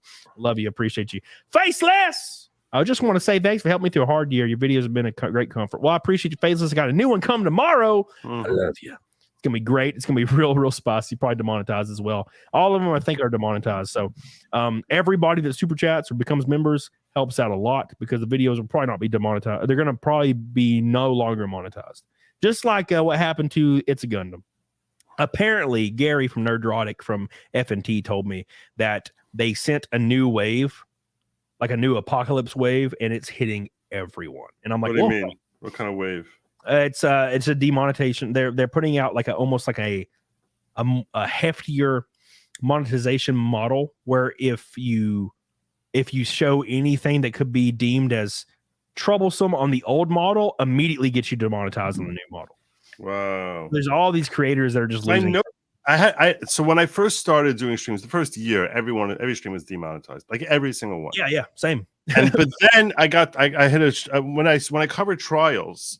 So trials tend to not be demonetized. Yeah. Even if it's like a trial like of Alex Murdoch and is talking about, like having his brains blown out of his body, nothing. Yeah. Totally fine. Everything's green, everything's perfect. And when I'm doing those, my nighttime streams will stay green also. And then I'll go through a phase where everything goes yellow and I'll start losing 40 subs a day. And I'll go through that for a month where it's like all of a sudden, like I have 1,000 less subs than I had a month ago. And it's like, and when you're losing subs on a steady basis, like 25 to 40 per day, that's not natural. I was explaining this to someone today. It's like when if you do something that offends your base, right? Like if all of a sudden you display a saw to yourself they didn't expect, and they're like, what the hell is that? I'm not following you anymore. So you might lose in one day, 500,000, 3,000 subs, and the next day you lose 1,000 and whatever. Yeah. And that's a natural decline that people are showing they're ticked off at you. But when it's 40 every day, it's a different 40 people who decide I'm not following anymore. That's weird. That's not possible to happen for an extended period of time unless it's someone in YouTube who's tinkering with it and just dude. There's been 3 people in my chat just during this show that were like, I don't know why I'm unsubbed from you. Yeah. And I'm like, that's what that YouTube does that shit. And you think you would know, right? But if I was unsubbed from Nick Ricada, I go to Nick's channel like twice a week. Right. Just to click on, like, look at some shit. I could watch his show every day. I wouldn't even notice if I was unsubscribed because why would I know? Like I'm subscribed. But if they unsubscribe me, I would not even notice for like months until I noticed it said subscribe. I thought, what the fuck? Yeah. And that's what they're doing. And I was losing 10 to 15 a day for a while. And then I went on FNT and that it went up a couple hundred immediately. But yeah, I don't know, man. YouTube is a wild beast. And sometimes I change my opinion.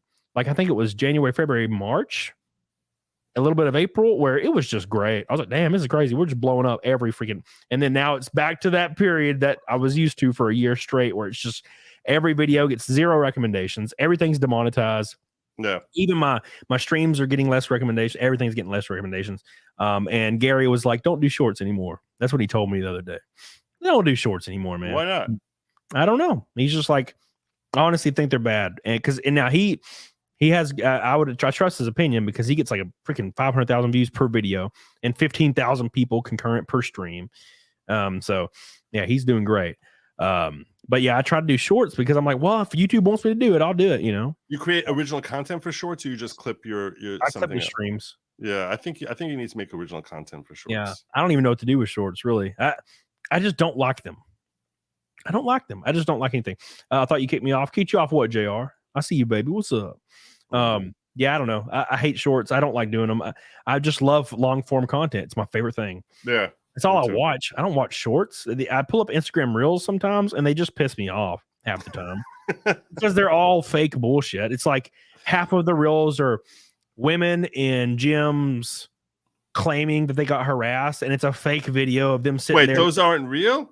Yeah, they always take out their earbud and they're like, excuse me. And it's like, yeah, you need to leave. Your top is really bad and we don't like it here. And it's like badly acted. And it's like, I can't believe I got this on camera. And then you go to her profile and there's like 90 of those. I'm like, damn, you get kicked out of every gym you go to. And they just so happen to look like the same gym every time.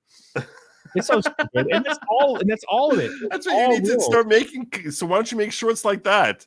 I don't know, That'll blow up. I don't have the patience. When people are like, excuse me, you need to leave. Your form is terrible. Yeah. You're fat. I don't like you. Yeah. And there's this one, you'll see a trend. Now back in 2015. That'd be great. In 2015, they called it stealing content and you would get canceled for it. But now it's called a trend. And everybody just does the same exact reel over and over. Like there's this one going around right now where it's just they'll take their animal, like their dog, their cat, and they'll just zoom in on his face like this over and over. And it's like, boop, boop, boop, boop, boop, boop, boop, boop, boop, and there's like 10 million views, every one of them. And I'm like, this is gay. I don't like this. Yeah. Like, so I haven't even been looking at reels lately because they're just not interesting anymore. They don't even give me girls dancing naked anymore. I'd prefer that over these bullshit that is showing me, It just gets messed up. SC Medic over on Rumble with a $20 Rumble rant. Here's some YouTube anecdote from the Gun Club on Rumble. Thank you, dude. I appreciate that so much. The first purple boy of the night. I love you. Nice. Appreciate you.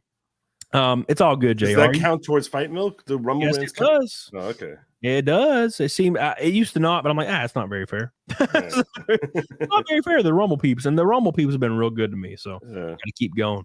Gotta keep getting on it. Diggity doggone it. So tell me a little bit about what you cover on YouTube and what you've been covering lately and what you got coming up. Well, sometimes if I can catch a good trial, so that actually is where I get real growth, is when I'm covering a trial, because people want to hear someone who's actually sitting there watching them. If it's a trial that people care about, so and you're just watching it on the Law and Cucks or Court TV, it can be like you sort of don't get a feel for what is actually happening behind the scenes, like why lawyers are asking a question or why this objection should be sustained or should be overruled, and why the judge is being kind of stupid. Like you don't or why the judge is really good in this particular case. So having that analysis on the side, I think, is something that actually is providing real value. So, and if you get a good trial, that's where I get real growth. When on a nightly basis, I sort of I'm very into what makes people tick, like why people act a certain way, like what's the mindset of, let's say, for example, a leftist who is the hypocrisy is thrown in their face and they'll just reject it. Like why is it that they just tune it out? And I'll look into like the mindset, like, okay, so what's making you tick that you feel the way you do, and then you can see something that's obviously hypocrisy and just say like, well, I don't care, I'm going to find a reason that you're wrong, or I'm going to discount who the messenger is, and all this other type of thing. And I like understanding myself. I've been doing this for myself. Like I self-analyze, like what makes me feel good about myself, what makes me feel like hot garbage about myself, and by doing that, like I feel like I'm able to like grow into something like better. So I spend a lot of time where I'll cover the news and I'll just sort of try and give perspective behind the scenes as to like what makes people think. And I'm covering the news, I'm covering politics on a nightly basis. I stream from, I mean, you run into my time like all the time. You're like, no one's watching. And trust me, you shouldn't be watching me, because like mine is way too educational. It's like boring. It's school. Don't watch. Watch. It's it's like I try to make it as tortuous as possible. Here, everything is fun and light and great, and it's like people will get drunk just watching you. Me, I kind of recommend that you spread out a bed of tacks on your bed and lay down on it while you're watching my show to make it as uncomfortable as possible. So, but yeah, it's a cultish type of deal there, and the ones, so that way the ones who are really enjoying the content, they tend to come back very religiously. I have a very dedicated I've noticed fan base. Always an ass ton of people watching the stream. They're very, very dead. The ones who actually get the show, like really get into it, and for others, they're just like I'm not trying to like to get like to be someone like who's going to be universally loved. I know that there's some people, I've always been very polarizing on an individual level, where people like either like when they met me, they either really liked me or really they were like, he's disturbed and I don't want to have anything to do with him. And that's okay. That's fine. And even some people who start off in that camp will eventually like sway over to the other camp. They're like, when I first met you, I thought you were kind of a dick, but like now, like I think that you're cool. But it's like, and so that's what my show basically is. It's a show about nothing. And that's what it should be, because your personality should drive it, and you got to fuck it. Dude, it's a big deal. And like you said, you have a very driven and loyal audience. That is the utmost important thing. Yeah. Because I have people in this chat that I've seen for years. Like every dude for years. Shanny, freaking Derek Huda, Billy Hatcher. There's these people, JR, he's jumped in here. There's people always on here, and I've hit Naked Snake on my show, which is it's like a $500 super chat goal, 154 times in a row. Nice. It's been since like May or June of last year since we didn't hit it. Wow. And that's insane. That's putting a lot of pressure on me. Like Yeah, I'm feeling a lot of pressure right now. Yeah, but and I don't deserve that shit. I'd never have. But these people, for some reason, they choose to stick with my ass, and I don't know why. And so I'll feel real insecure. I'll look at other people that have 10,000 people watching, and I'm like, man, what is wrong with me? You know? No, you shouldn't feel insecure about that at all. Yeah, but you should not. You shouldn't at all, because a lot of that is just like people get used to a certain voice, and if you get fed into the right algorithms are so powerful. They are so immensely powerful. I watch some people where I'm just like, wow, this is like watching paint dry. I can't even understand how anyone like spends like more than 6 minutes watching this person just drone on and on about whatever topics. They have like zero personality, and their analysis of whatever it is that they're trying to do is like so ordinary that I'm just like, I don't get it. Like what makes someone say, oh, I got to tune in? Like what makes someone have that kind of dedication? Like why? But that if the algorithm is feeding them, they're not going to find you. They're not. Yep. You need new people to find you in order to get to that sort of thing. So that's where the algorithm really is very, very, very important. So it was really, really nice to me when I first started this CAMELCAST show. Like every show has been 500 to 800 to 1,000 concurrent every show. So I don't know. I've been real happy with that. It's been really, really cool. And I've brung on a lot of cool people, like Donut Operator. Nick Ricada has been on 7 times. Nice. Because obviously he's my boy, and a lot of really cool people. So somebody asked a question. My boy Eric said, what is your opinion on the January 6th trials? And before we answer that, a little bit more personable for him, but before we answer that, let me get these 2 super chats and then we'll go back to it. I'd rather watch Joe, Nick, and Cody. Everyone else is second. Thank you, Billy Hatcher. I love you. I appreciate you. You're goated as hell. And Fire PA says, it's an orange night. Joe, can you explain the dating relationship culture in the Orthodox community to Camelot? Oh, my God. You guys send CVs to each other and make it work somehow. I don't know nothing about that. Thank you so much, Fire PA. I love you. Oh, God, no. And Viola Pride says, Diggers love Joe. Best shows, a $50 Rumble She's rant. Awesome. Thank you so much. Awesome. Amazing.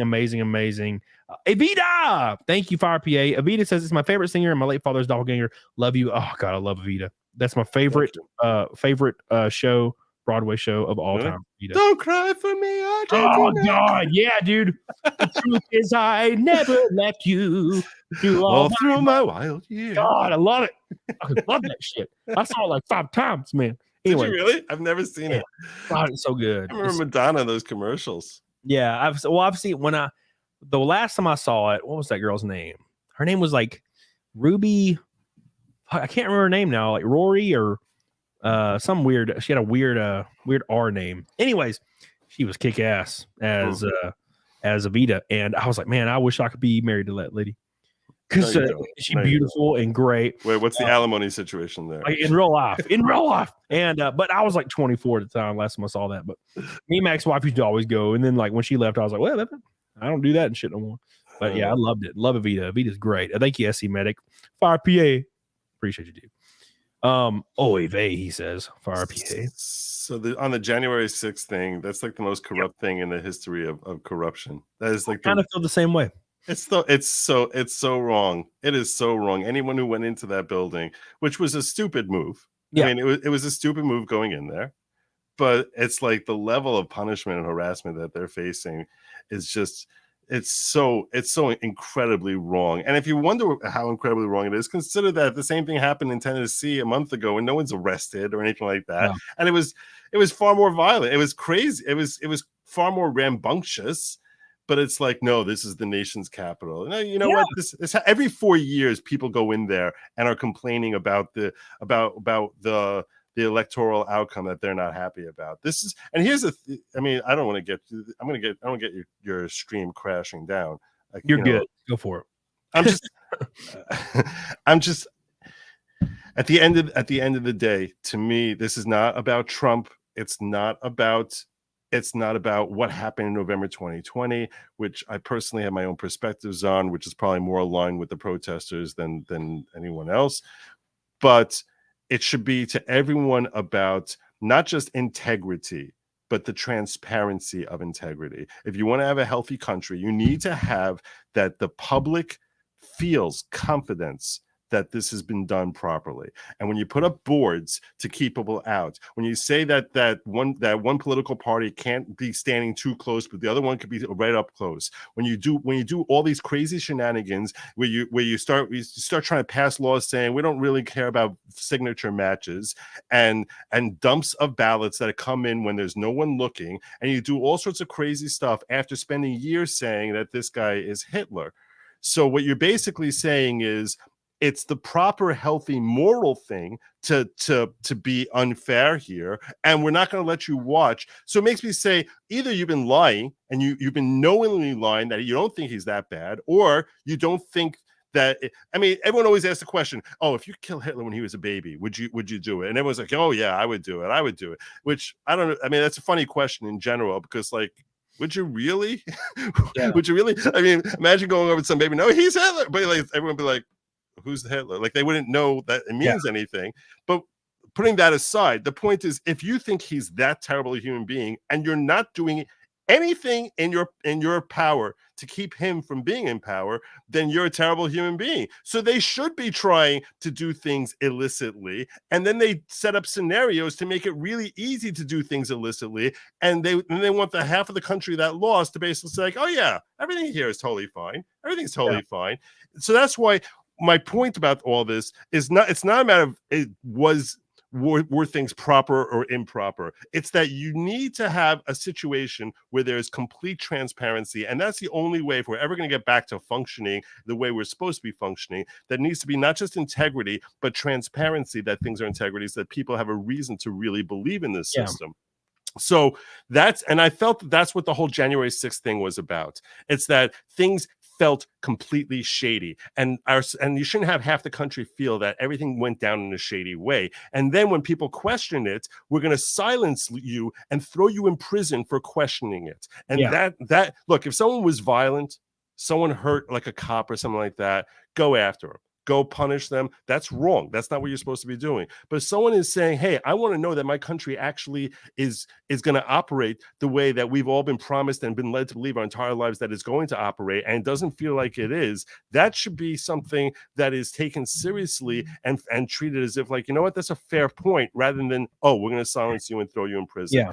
Level of punishment these guys got was just horrific. And you saw with the Q shame in there that everything was, then they had the J6 hearings where they basically filter out and say anything that doesn't fit our narrative, we're not going to show that up there. And we're only going to show you anyone who's ever, we're going to give popularity and 15 minutes of international fame to anyone who finds something bad to say about him, and have a stupid dog and pony show so that now we know the truth. The whole thing is just so aggravating. So, and I think when Tucker Carlson basically came out and said, I don't know if you realize this, he said after he aired the Q Shaman video, he's like, I'm going to be showing a lot more night after night. But that never happened. So you have to ask yourself, well, why didn't that happen? And that's because they're all in the tank together. Yeah. This is Fox is just all right leaning, is in this tank with the Democrats. They're all in the same tank together. This is not about Democrat versus Republican. This is about the powerful elitists who basically want to keep us divided, keep us hating the other half of the country, and they want to rile us up, whether it's about money or about race or about gender or whatever it is, that they can rile one side up of the country against the other side of the country and keep us divided. And that's what this January 6th hearings really stood for to me, that we want to just keep all of you hating each other so we can have more power, more control, more money. That's what this ultimately is about. I think, you're right. And so I when it was happening, I watched, clips here and there. I don't watch the fucking news and shit, but I was watching clips here and there because if you watch the news, it's gonna be like a George Zimmerman situation where they take George Zimmerman and they make him white with saturation and in Photoshop and shit. I don't pay attention. I don't watch CNN. I don't watch Fox News, CNN. I don't watch any of that shit. It all is bullshit to me. But I watched a few clips and there was some shit happening, and there was some people breaking some windows, breaking some doors, and then I met people that were there, like real people in real life, and they were like, "Yeah, dude, I was like at a door, with like 4 people, and then like some security guards let us in and like walked us around like a tour, and then we left. Yep. We took pictures and we left. We stayed behind the little ropes and shit, and then we left. And then suddenly I was put in prison for 2 months. It's unbelievable. And I'm speaking of one person in particular that's in my chat right now. I won't whose name rhymes with Schmerick Sharber. Yeah, and it's like, look, I know there were some people doing some dumb shit that day, and should they be held accountable? Maybe, sure, but I know people in real life that didn't do some shit. They were there walking around looking at some shit. Oh, look, that's a cool painting. And they went to prison for months. And I'm like, this is kind of fucked up. Yeah. Because they were let in. Like there was people that were actually physically let in by security, come in, walk with us, and they chaperone people around the rooms. Mm-hmm. They could have been like, you can't come in, and then nothing would ever happen. Like it's a weird situation. And I don't watch the news, and I don't believe that shit for a second. So I don't really get down on it. But I do want to take a real quick segue to read this, because LAWGIC Media says Joe was talking about paint drying. You must have visited my channel. Well, it's called LAWGIC Media, so that makes a lot of sense. Thank you so much, LAWGIC Media. I appreciate you for another one. I haven't yet, but now I want to visit his channel. See, it's reverse psychology, you son of a bitch. I see what you're doing. Chief Slinging Beef. Love Venus, love Joe, love Sterling Marlin. And by the way, I saw somebody pop up in here. It's my girl. Where's she at? RNG. I saw her. She said, oh my God, where the hell is she? Fuck, I don't see her now. It's hard to find on this freaking app. JR says, Gold Boy Raid. Oh my God, it's been a while, son. Thank you, JR. Look at this beautiful face. I got to get you to raid me once in a while. You do run into my show like Didn't I raid you? I thought I raided you one time. One time you did. Yeah, I need to make this like a regular thing. Yeah. Yeah, I gotta get. I feed them into Nick after me, so it's like it becomes like a thing, like where I basically, you know, I pass the love along. I pass the love. Just like stop by here in the middle of your little tour. You're going on the tour of the different things. You could start here. Yeah, fade in there. That'd be awesome. Oh, speaking of rating, Pippa Pipkin rated me the other day because I shit on her on Twitter. She rated my ass, and then I DM'd her the other day, and I was like, "You should come on my show, and we'll like determine who's the GOAT." And she's like, "How are we going to do this?" And I was like, "We can drink some whiskey, or we can just, you know, tell each other to fuck off." And then she didn't respond. I was like, "You bitch!" Like, because now I know that she has a big management team because she's like she's growing real fast, and so she ain't gonna come on my show. But I do love Pippa. I think she's fun. I think she's got a big future, especially if she leaves her management team. She'll freaking hit the stratosphere. JR, thank you. And RNG said I lost my mod status. That's fair. I removed all my mods except for like 5. And I will be remodding them over time. It's just you know, I just had to go through and remove some peeps, add some peeps. So thank you. I'm glad you're here, RNG. What a beautiful lady. I was at, you know where I was, RNG? I was in Vegas, and I was at, is it Grimaldi? No, it's not Grimaldi's. It's like the Winchester or some bullshit. And with that same steakhouse I ate at with you like years ago, and I was there like a few months ago, and I was like, man, and I was like, RNG is not here. This sucks. So thank you. I love you.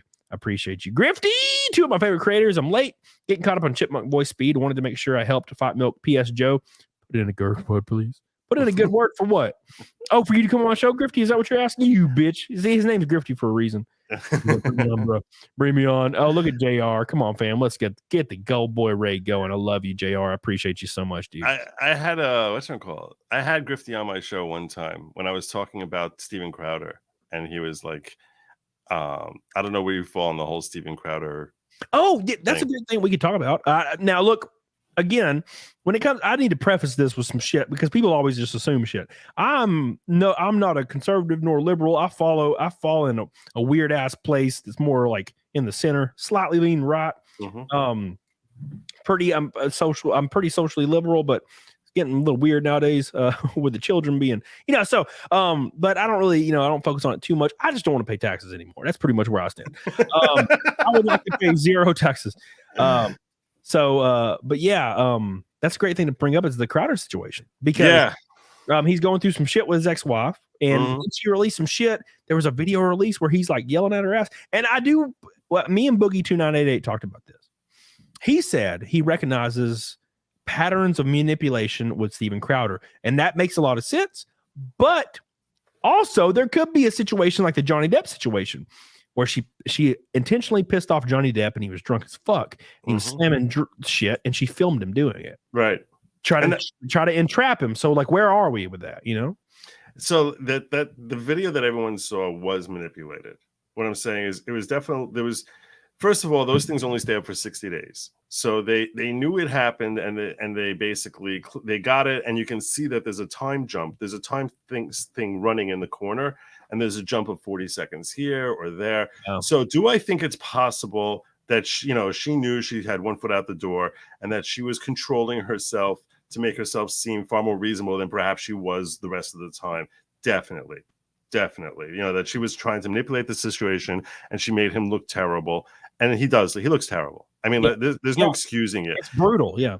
And I'll tell you something else. He seems very beta in it, where it's like, he seems whiny and just like not what you would expect the way he would react to his wife, and whiny and controlling. It's a terrible look. Everything about it is a terrible look, and you can't see it. And there's nothing defensible from what we've seen. There's nothing you can defend him other than like, okay, this thing looks manipulated, but he still looks. You can't deny he said what he said. He did what he did. It's not a good look for him, and it's kind of disturbing. But I also feel gross watching it. Like, I don't want to see his private conversations. Like, I feel like I'm reading someone's diary when I'm watching that video. It's just like the whole thing, everything about it is gross. The fact that it was released is gross. The fact that the way he talks to his wife is gross, and it seems both insecure and controlling. And I also feel like she probably, and her team there probably did things with it also. Everything about it just makes me feel like I'm in a Turkish shower. I just feel like really uncomfortable with everything about that situation. Do I think that he's probably impossible to work for? Oh, hell yeah. Yeah. Oh, hell yeah. I think he seems like a nightmare to work for or to live with. But there's a prima donna element to him, which just comes across. Somebody in the chat brings up a good point, and I want to speak to it. Real quick, Ashley, I love you. The Gold Boy raid, by the way. I see you guys. Gold Boy raid in the house with Ashley. Holy ozone, my boy. And don't forget JR, the man that started the shit. Thank you, JR. So real quick, somebody said Pipka can't leave Phase Connect or she loses the Pipka character. Well, that fucking sucks. So, dude, so somebody in the chat said, but what about the one car situation? So when my roommate, when I had a full-time roommate back in the day, it's a little girl. She's super cool. Her car was dead for a long period of time. Didn't have access to it, and I just drove her around everywhere, and it was totally chill. And I never thought about it. She never thought about it, and it was that way for like over a year. So, for all you know, like one of them had a car in the shop. You don't know, like everyone makes it as if he had one car, like on purpose. Even if he did, dude, that kind of works. Like, it works in my situation for a long time, and we weren't even in a relationship or anything. We were like just friends, and it worked. She was like, I want to go to Walmart. All right, let's go. I got to get some shit. It didn't. So I don't, the one car thing's weird to me. I don't really understand. Look, I would prefer if I was with somebody for them to have a car, obviously. But if you didn't, it's actually not, it doesn't really change many things. Like, especially if they don't really like Tiny, my old roommate, she didn't want to do anything. She did not go anywhere. She hated going outside the house unless I was with her.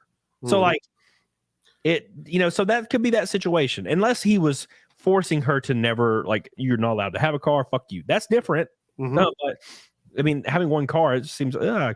You know what I'm saying? It's a little bit good. It's good old Tiny. I saw Tiny in Vegas kind of recently. It's kind of cool. So thank God for Tiny. Somebody said I keep twisting my mustache. I love it. I muted myself when I said that. I love twisting my mustache. Real quick, we are 110 from Naked Snake, 610 from Pot Milk. Thank you guys. Let me ask you this: the whole mustache twirling thing, like, it makes me wonder, like, why don't, like, do you ever carry a full beard, or like? Yeah. So what made you go with the porn stash? So I had a giant beard, like down to here, like 2 weeks ago. Okay. And I went to my race, and I was really late to meet with the team owner, and I thought I was fucked because big deal driving for another team. So you figure pretend you're someone else and shave off the beard. So I was like, I got to go. So I didn't shave my beard, but everybody on the team has a mustache. fat mustache. And I was like, man, I want to fit in, old racing Southern guys. So I was like, you're so insecure. Like, I can't have a beard. Dude, I can't have a beard. Oh my God, everyone's gonna look at me funny. I got a beard. So as soon as I got home, I was like, buzz. And I really love my mustache. And I had one like a year and a half ago and I loved it. I don't know what it is. I just kind of like it. It just it works for you. It's kind of fun. And because I couldn't go facial hair until I was 30. Really? And then all of a sudden it was like, nowhere. So yeah, I just kind of mess with it, and I'm sure I'll shave my mustache soon or something. But I kind of like it. I kind of like it right now. This is the longest I've had it. I've had it for like over a week now, and last time I had it for like 3 days. It was an experiment, but everybody tells me they love my mustache. Everyone, they're like, dude, I love your mustache. I'm like, thanks, man. Because when I see dudes with mustaches, sometimes it looks real good, and sometimes it looks like terrifying. It looks real creepy. Like, I don't want to be in a room alone with your ass. Like, you know what I'm saying? Yeah, if I can't grow it out like that. Mine doesn't come wide. It comes like more down. So I would be like, I don't know. I have a problem with the connectors, like over here. Like, so there. This is actually, I cut my mustache with a razor. Like, I'll get an electric razor, and I'll do this like a U shape on both sides. At the ends, it's actually my mustache hairs are this long right here, but on the ends they're like triple the length, right? Because I just don't shave the ends, and that's why they go out. They just the last couple hairs I just let them grow, and so it looks like they're growing out on my face, but they're actually, if I pull it back, they're going down. Does it make you more popular with women having a mustache than a beard? Have you done like studies on this? Yeah. So I'll give you a scenario that happened really recently. Okay. There was this chick at my house. She dropped her drawers, and I like to lunch. I'm a big luncher, so I'm like, I dive down into the crevices, and every time I would like connect my face with her slobber pocket, she immediately would just hysterically laugh because it tickled so much. So she became like a bull. Like, I had to buck that was trying to buck me off because she was laughing. So I just had to just grab her legs and just go in and just get her to the point where the pleasure outweighed the tickle. And then it was good. And she lasted like 12 seconds. Because I've been doing this for years, man. I'm a master at that shit. Now I got a tiny penis. So once we get to that part, it's all about me. But yeah. Yeah. I had a girl one time, I was doing that, and she was like, we did the thing, and she's like, wow, you're real good at that. And I'm like, yeah, man, that's like, I love it. Now I really want to Google Goomba. You know what I'm saying? I love that shit. I don't know. I'm weird. I didn't like it until I got older. And I was like, man, I love this. Dude, I get down there. Munching on the luncheon, son. Hell yeah, dude. Joe's like, why am I fucking hearing this Billy Hatcher? Nah, dude, he loves it. Dude, I've been on a show, but I've been on Nick's show with Joe before. We talked. Yeah. So everyone loves watching my reaction to like the cringe, like the way my cringe reaction is something that people kind of get off on, I think. But no, getting back to the facial hair. So did you ever have have you ever tried the Amish thing with no mustache and just just beard? That looks so strange to me. So I think it would look so good on you. I think you should try it. Yes. Can you just maybe next time I have a beard, I'll shave. I'll try that. I don't know. Try it out. I always go towards that. I always do I'll have a beard, and I'm like, all right, I hate the beard now because I love the beard for a second. And then I'm like, fuck, I hate this. So I shave it, and then I'm like, all right, and now I have a mustache for a minute, and then I end up shaving it. So I've never go in that order. Right. I guess I should go in that order. I don't know, man. There's something about the Amish beard things always like Abraham beard, the Abraham Lincoln beard. Something weird about it. Yeah, I can't even. Can you even imagine what that'd be like to be really Amish? Oh my god. God. No, well, there's like a new age Amish that now have power in cars and shit. Apparently, really. Yeah, one of my cousins lives in Kentucky, and they drive cars around now. Finally, I guess they finally got with the program. That's like Reformed Jews. That's not really anything. How can you have the electric Amish? That's ridiculous. That is ridiculous. It's like they're culturally Amish. Yeah. What the hell does that mean? That doesn't mean anything. It means nothing. That's like saying if you're one of those people who has those model race cars that you're a race car driver. That's not at all the same thing. Pretending. Dude, I want to infiltrate an Amish camp. Like I want to like come in and be like, my name. That's why I'm getting you your disguise. You got to shave the mustache, grow the beard out, and come in and be like, my name is Jebediah. I'm a transfer. And I come in, and then you got all these like 20-year-old like Amish chicks. They're like churning butter, and they're not allowed to speak and shit. Because you could be like, you had to take the boat over because you can't use cars or planes. So you had to take the boat over from like the old country and basically say that you're from Deutschland and that you're actually Amish. I wonder if anyone has actually infiltrated the Amish that way. That would be be great. And you could, dude, there's the fresh for the picking. No, dude. For real, this shit this shit is like when I lived in my old house. God, I regret this so hard too. So when I lived in my old house, my ex-wife, she worked at a restaurant and she was a bartender. She was an engineer throughout the week. She was an engineer. She worked for some company for the government, and then she was a bartender on Saturday because she loved it. She only did it for a couple months, and then she's like, "Fuck, I can't do this anymore. I got to do my engineership." So. One night, this is a Saturday night. I got off work. I'm tired. And like 11:30 rolls around PM and my doorbell rings. What the fuck? So I go downstairs and I'm like, okay. I like look out the window. I'm like, what the fuck? I open the door. There's these two like 18, 19-year-old, like blonde hair, tiny missionary Latter-day Saints. What are they? What are they called? Mormons. Two Mormon, 11:30 at night. And they're like, can we come in and talk about your Lord and Savior? And I'm like, it's 11:30 at night. And they're wanting to come in at 11:30 at night and talk about Lord and Savior. And no, blah, blah, blah. But, I've been just drinking and shit. And they're like, okay, you sure we can come in and like, talk about it and just hang out and talk about this? And I'm like, no. And they're like, okay. And I shut the door and they leave and they start walking down the sidewalk. And they just walk away down the sidewalk at 11 at night, almost 12. And I thought to myself, these 18, 19-year-old girls were coming in and they were not there that late. And I probably could have destroyed those girls. And I didn't and I was married. You had every opportunity to my ex-wife ruined everything, dude. Like I was such a noble, dumbass, naive dude back then. Like, dude, I remember one time I was in Vegas and this girl that was this super attractive girl that I knew like came to like my room and my roommate's room in Vegas because we were at a conference, and she like cried. She was drinking. I didn't drink back then, and she climbed up on me and was like naked, and she was like, "Dude, like let's do this." And I like pushed her off me, and I was like, "Bro, I'm married. What the fuck are you doing?" And she started crying, which is whatever.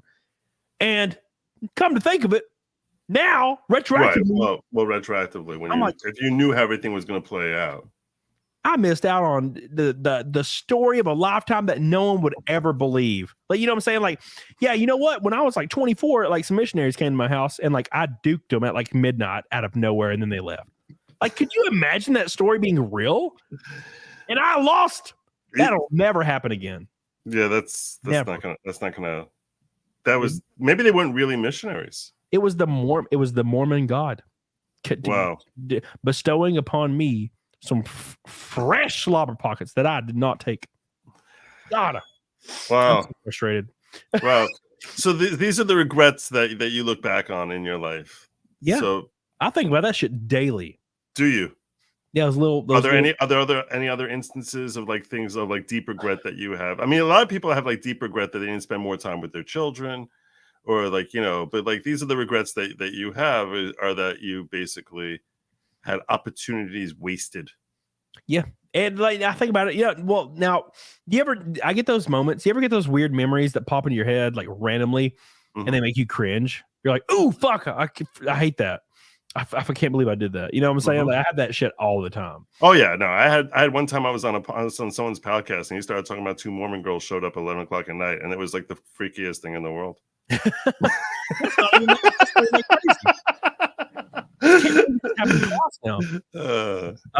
Speaking of twice, Noah Sanders says 11 p.m. You want to talk about God? Want to meet? No, so I changed my opinion of that memory when I watched that movie. I think it was called Knock Knock with Keanu Reeves. You ever seen that? No. So it's like Keanu Reeves is like he's having trouble in his marriage. His wife loves him, but she never wants to have sex. And he's an architect, of course, because it's a movie. And she leaves to go on a vacation or whatever. And he's home alone. And he like tried to bang her when she wouldn't bang him because she sucks. And he's like really sexless and he's like freaking, he's itching. And like, it's like later on that night, he's alone in his house and these two super hot girls are like, hey, our car broke down or whatever. And they're knocking on his door and he lets them in and he doesn't want to because he's like, I don't need to be around these girls. And then they basically rape his ass.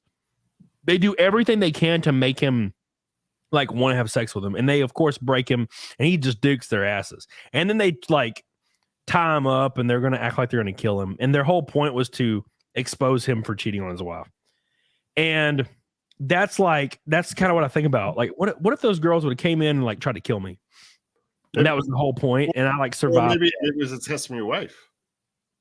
Maybe, hey, let's send 2 missionaries. But then she left my ass anyway. Who cares, apparently? Yeah, but she figured the alimony would be bigger if she could show infidelity. Well, she made way more in my ass. I don't know if she could win that case, right? Like no, but this way, did she end up paying you? No, well, no, it was a no contest thing. She left and it was over. That was it. There was no like we didn't end on really bad terms. She was like, I'm leaving. I'm like, all right, that sucks. Whatever, bye. And then that was it. Mm-hmm. I signed some bullshit and then that was it. I didn't lose a dime. She didn't lose a dime. It was just whatever. I kept the house too. She was like, I'm out. So, and then when I sold the house, she had to sign off on it 7 years later. And she showed up from her job and I was like, I'm sorry. And she's like, it's all cool. And she signed the paper. And I had a check of like $180,000 or something, which was the proceeds from the sale because I bought it a long time ago and the housing market went crazy. And they like had to slide it to her and be like, we need you to sign off on this that you don't get any of this check. And she's like, all right, cool. And she signed it. And I was like, oh, God damn. She could have destroyed me. Yeah, that's pretty cool of her. Yeah. Now, probably, I don't know if she had any right to the house, but she was still on the deed because notaries never do shit when you get a divorce. They just don't do the shit they're supposed to do. Right. So she was still on the deed. JR says, got to go starting a detail business. A customer just called. Love you, JR. Thank you for starting the Gold Boy raid. We're almost right at 100 from Naked Snake and 598 from Fight Milk. I think that's the right math. I can't do math. Appreciate you guys so much. No red boys or pink boys today, but an ass ton of orange boys and gold boys. I appreciate you guys so much for all your love. And we're 180 likes from the goal. And we still got a while to go. Oh my God, dude. How long do you normally run your show? Like 2.5 hours, 3 hours. Okay. Not very long. So yeah, some people get on. Dude, I've had some big guests on, and they're like 1 hour for them, and they're like, I gotta fucking go. Because they're, well, Critical Drinker, he did 2.5 hours, which was really cool of him. So but Donut Operator, he could only do an hour. I mean, he's a giant ass creator. Yeah. Like, millions of views per video. Yeah. Millions of views. I'm like, how's that possible? I was trying to explain to someone who was asking me recently about how the money works in this. I was like, if you have like even 1 million subs and you're getting regularly 100,000 views, I said, you have to realize that first of all, you're going to get sponsorships, which they're going to pay you.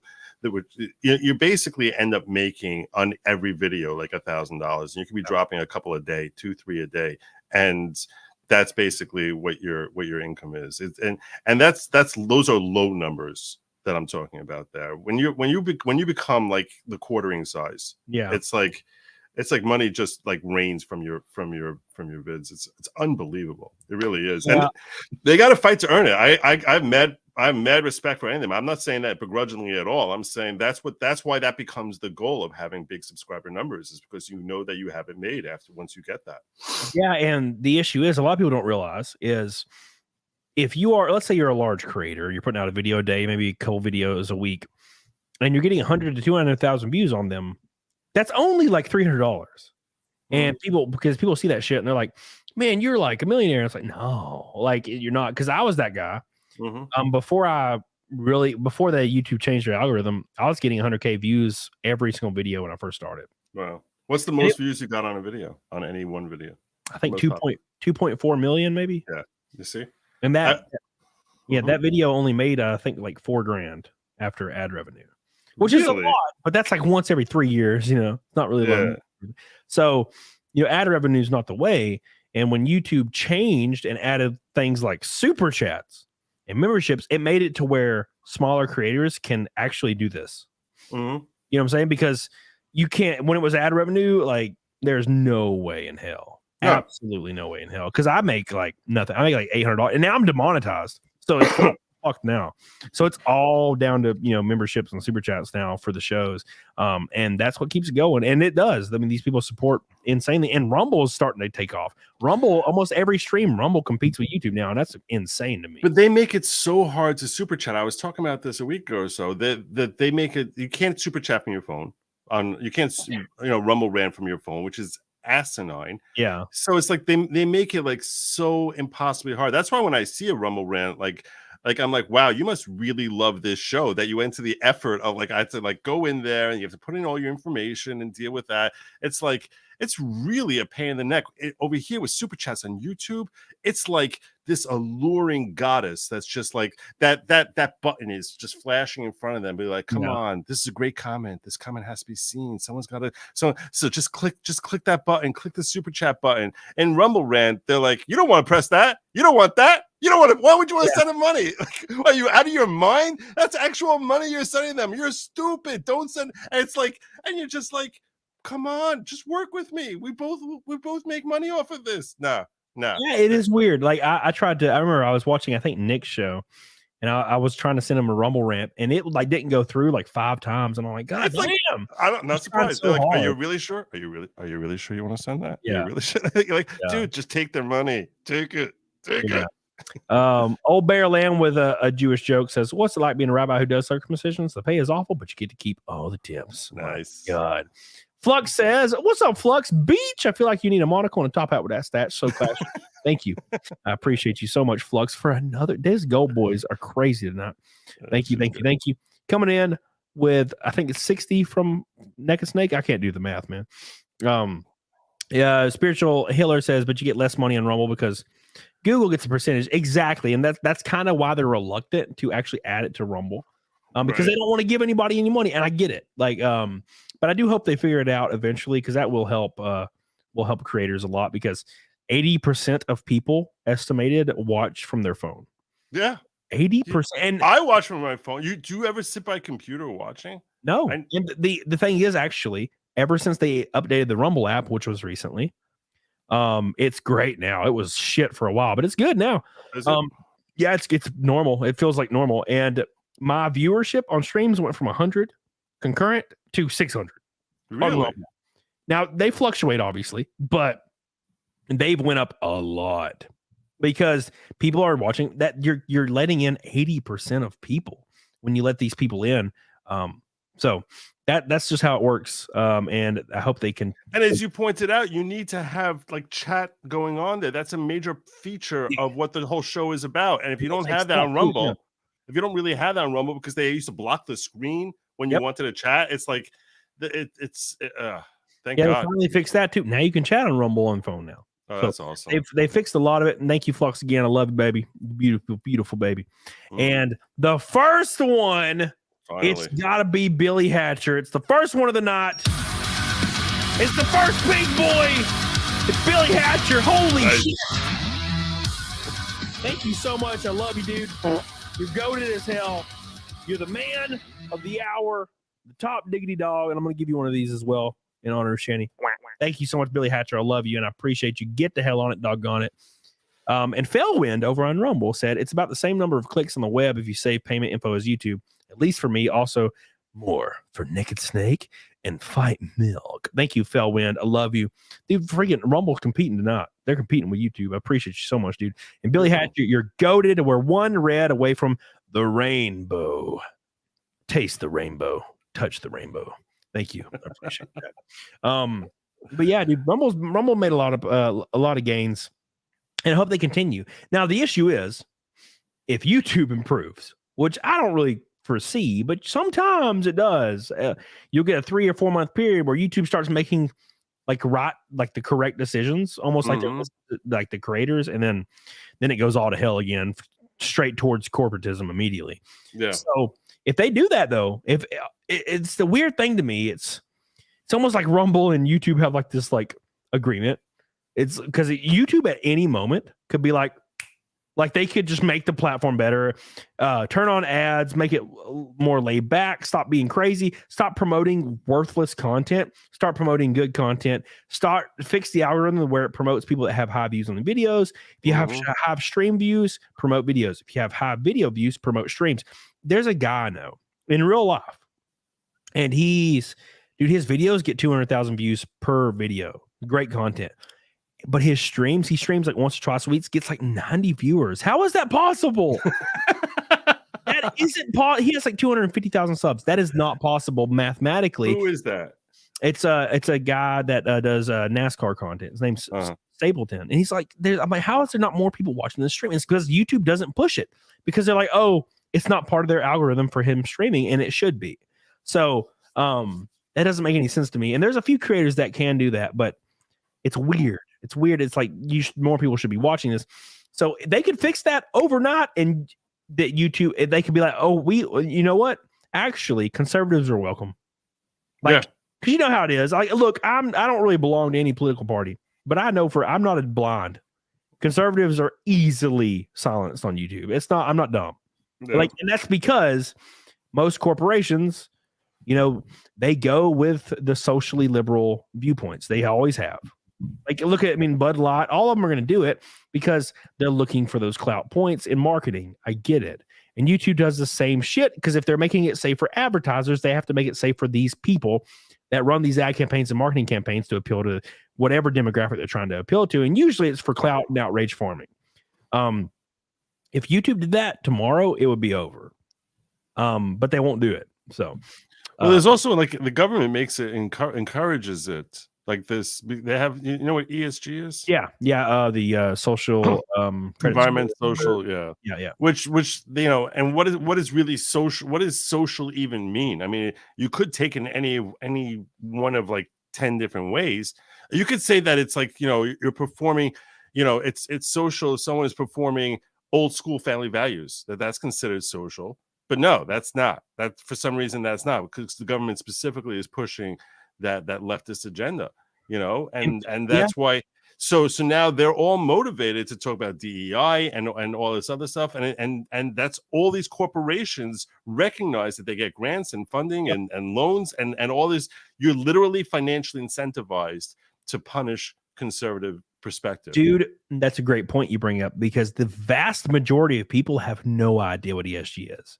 And they get angry. Like, so there's a lot of people that watch Disney and Marvel and Netflix, and they're like, why do they keep making like these like historical queens and Cleopatra? And why do they make new Star Wars like obviously cringy as fuck? And like the women are like, it's women power, and it's all about, like, what I'm saying? Like all these like obvious decisions that are cringe and kind of like don't make sense in the reality of things, like The Little Mermaid, for example. Yep. Every one of her sisters are different races, and it doesn't make sense genetically.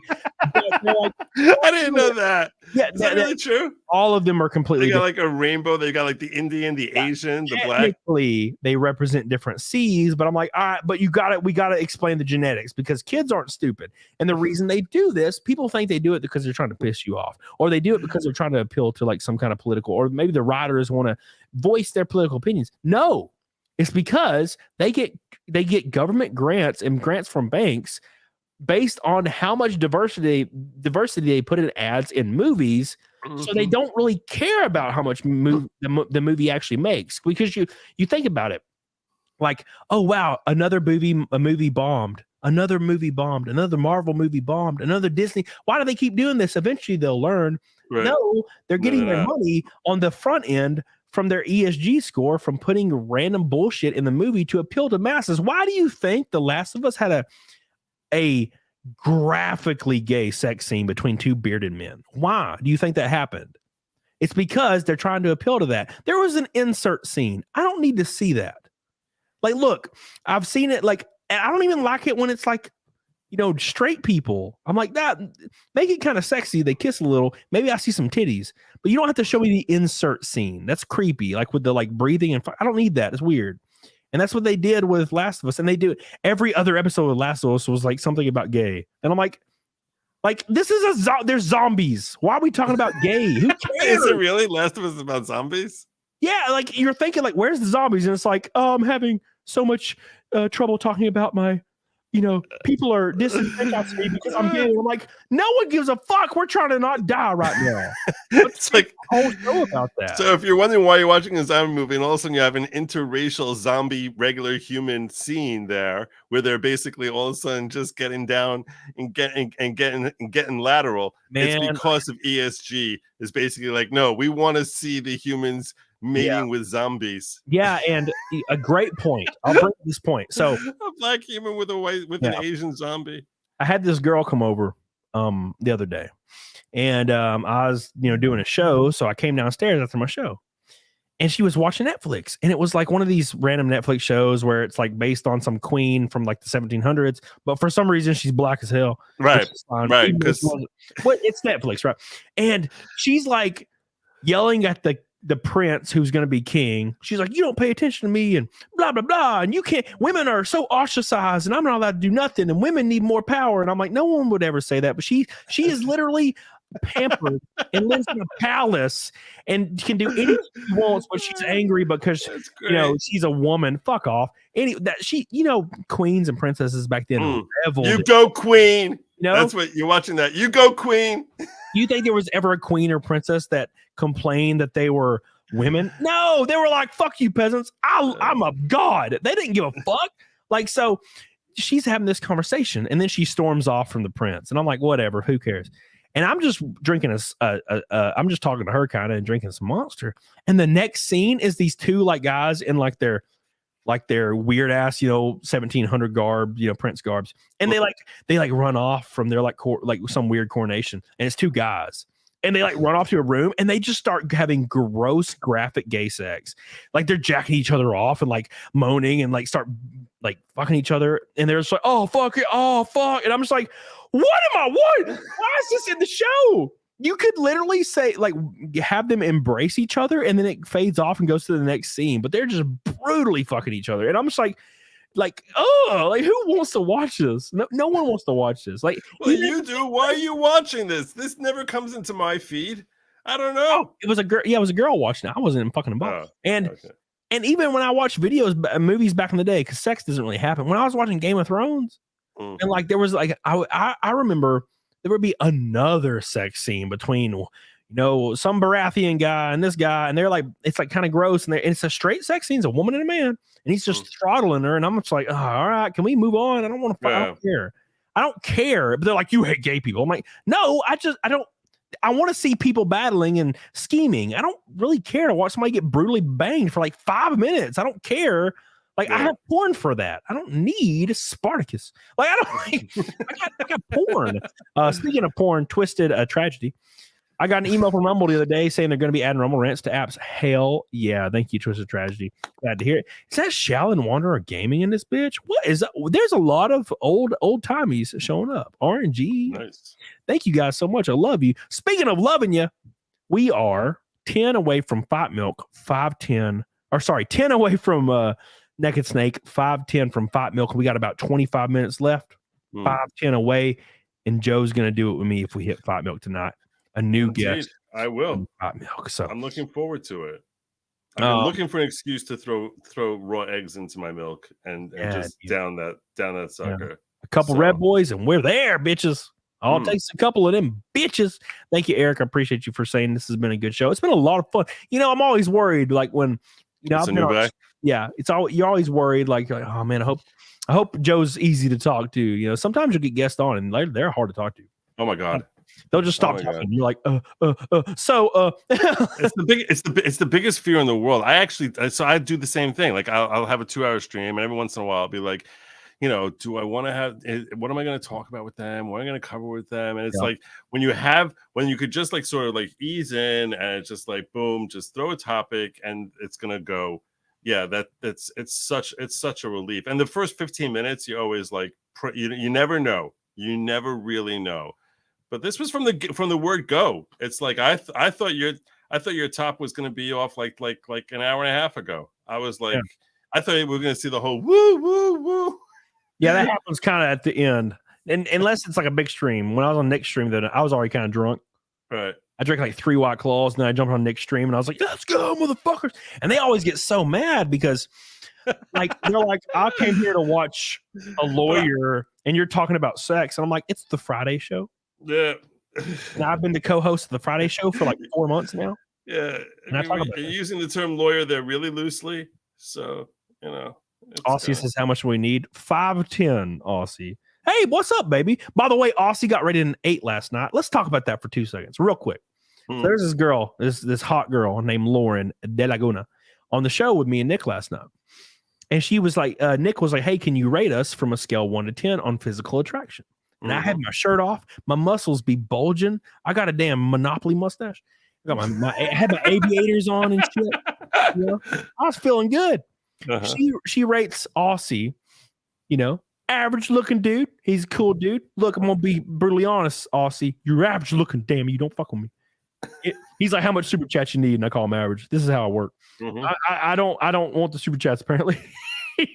But she gives him an 8. She gives Nick a 9.5, which I agree with. She gives Jessica Reloaded a 10 because she's a female, and that's how that works. She gave me a 2. Oh, and I'm like, "You bitch." And it's because she understands that with a guy that goes to the gym every day, you know, he's got his shirt off, he's got his mustache out, all proud and shit. She understands I don't need motivation. Yeah, I don't need that shit. I don't care what you say. Fuck it. Yeah, you know. But still, I'm pissed a little. It still stings. That bitch. I look at like she was pulling your hair. How could she? I think she was pulling your hair. Yeah. You know what I'm saying? That's what it is. Feel better about it. She was pulling your hair. That was a way of saying that she really likes you. I pull her hair for sure. That's I was talking about like you know, elementary school kids, and like all of a sudden it's just like we just whoop like yeah, that's how that works, man. Cam's easily a 2.5. Thank you, Grimlon. I appreciate you on Rumble over. Thank you. I appreciate. I would say anyone who doesn't give you like at least a 4 is being harsh. Well, I appreciate that. That'd be pretty harsh. Yeah, dude. Well, she called herself a 6, I think, and I think she's a little bit. She's a lawyer. She's 29. She's fairly attractive. She's like at least a 7.5. I didn't rate her though. I should have fucked with her too. I should be like, "Well, you a 6, bitch. Eat my ass." That's right. I don't even like you. Your face asymmetrical. So asymmetrical. I can't even look at it. You're a 10 in my heart. Thank you, Samantha. I appreciate you, baby. Thank you so much. Do we hit Nega Snake? We're 5 away from Nega Snake. 505 from Fat Milk. Thank you. I appreciate you so much. Came out, told her about the Goomba. Yeah, I fucked up. So, anyways, so what is your plan for your channel for like what is your like? Because my plan, I didn't really have one, and then all of a sudden I was like, man, I'm gonna make these videos, you know, kind of making video breakdowns for fights and retail places, and still cover my old videos like I've always done, and also really dig down into the CAMELCAST, which we're doing right now. So, what are your plans? Or do you have any ideas for the future? You have any things you're thinking about doing, rolling into? What do you think? So, a lot of people like, so you know, I'm Jewish and I'm an Orthodox Jew, which is like a whole different lifestyle. In fact, someone actually sent a super chat before asking me to explain to you that I think they sent like an orange one, asking me to explain to you, and which we sort of veered away from that. Like one of the things that I actually was thinking about doing is a lot of things, the way that Americans, what they understand about Jews is so completely twisted a lot by the media, where they really don't understand. It's such a warped perspective. I actually came up with an idea that I was like gonna do. I want to start doing videos where I would break down like a movie like Prince of Egypt and basically telling you everything completely screwed up with that movie, like why it is that like an Orthodox Jew, like, and just like go scene by scene, clip, boom, that would never happen, boom, that is just asinine, you know, like this is like, you know, basically trampling on like anything that Moses ever stood for, like, and one after another, and like break down like why it is. So I was actually thinking about making like, but there's like a lot of movies like that where the perspective as far as like how Orthodox Jews, they were watching it, like what they're thinking when they're seeing something like that is probably very different from the way most Americans would watch some of these classic movies like Schindler's List or stuff like that. Some of it's great and some of it's really god awful, like the Ten Commandments, like these really famous movies. I'm not looking for like the smaller ones, but like really breaking down the ones which have, you know, Judaism and like just sort of like doing that, like, you know, Like they have, you ever seen those channels which have like sins of a movie, like like all the things wrong with a movie. So like that's basically what I was thinking of doing, but basically on some of these Jew movies. And that is a really good idea. Like, being an Orthodox Jew and breaking down movies like Prince of Egypt, that's a good idea. It's a great idea. Thank you. Do that shit. Like I'd watch that shit right now. I was thinking about it. Yeah, for real. Yeah. I don't know much about Judaism. I don't know much about anything really. Like, but here's the thing: when it comes to the dating thing, this ties into the dating question. Is that like what you don't realize is the way that Orthodox Jews date is it's blind dating. Okay, there's no physical contact, literally zero physical contact. The approval is made from the parents of the boy and the girl, and they basically like, okay, this is a potentially, you're dating for the purposes of marriage. Yeah. The girls start dating when they're as young as 17, usually 18, 19. Boys tend to start dating at 22, 23, maybe a little bit. Some start at 24, and they'll date for the purpose of marriage, and like until either the boy or the girl says no. And either one of them could say no, usually. And the way the circumstances work out is it's very difficult for girls to get dates. And it's not about their looks. It's not about anything. It's about so many what would seem to be trivial things to most people can become like the biggest deal in the world. Yeah. And so usually it's very difficult for girls to get dates. And when they do date, usually it's the girl saying no to the guy. So it's like the guy will get like, and they'll have like a resume. The guy will have a resume and the girl will have a resume. Basically who they're from, what their background is, their siblings, what schooling they have, and the people who are scrutinized, it's not just I have two kids. I have a son and a daughter right now who are like a marriageable age, and they're in this dating arena, which means that it's not just them getting scrutinized. I personally get scrutinized. That people will come to my channel and they'll be like, I don't want my daughter going out with someone who's, a guy whose father talks like this on the internet. Like it's like, and so like and that in that circumstance, so I feel like I'm practically like a burden for my kids. It's like it's a rough thing. I'm not going to kid you. It's something like I've really struggled with a little bit. Where on my own channel over the last like 6 months or so, I've been like far more careful, just because I know that I'm literally being judged by someone. The last thing I ever want to do is be like a burden to my children, who like, it's such a joke, because they don't realize these people are so short-sighted. They think that the way I'll talk here is the kind of conversations I'm going to sit down and have with my kids or my family. It's like, no, this is a show. This is like, I believe everything I'm saying. Everything I'm saying is reflecting of like what I actually feel in my heart. But as far as like the way I express myself, I don't talk like this around the table, sitting at the dinner table, like talk like this with my kids. Like I'm having like, it's a whole different thing. But yeah, so in that sense, it's a very different world than anything that you're accustomed to, or you would, have any familiarity with. But yeah, so like that's why I'm saying, as far as sharing like, what the mindset is and how we get to where we are and how we feel about certain things, especially breaking down movies. So like I was thinking about, I was like, I don't even know if I could put this stuff on my channel, like the things as far as breaking down movies, because in my circles, like watching movies is considered, it's like you're already getting too into American culture. So like I actually, before I run this series, I'm going to wait for my kids to get engaged. And once they get engaged, then I can like feel like freer. Yeah. You could like literally title them Everything Wrong with Prince of Egypt. Orthodox Jewish, what my rabbi hates about Prince of Egypt. Exactly. Yeah, it'd be great. It'd be great. Yeah. Why my rabbi hates kind of a question about that, because I look, these are all questions because I'm very ignorant to the subject. That's fine. You don't have to worry about offending me. I know that you're asking in good faith and you're curious. That's cool. Don't worry. Aussie Overload says, "Here's the 10." I appreciate you, Aussie. And real quick, overshadowing my poor boy Aussie is Mr. Steve C. with the second pink boy of the night. Oh my God. We're closing in.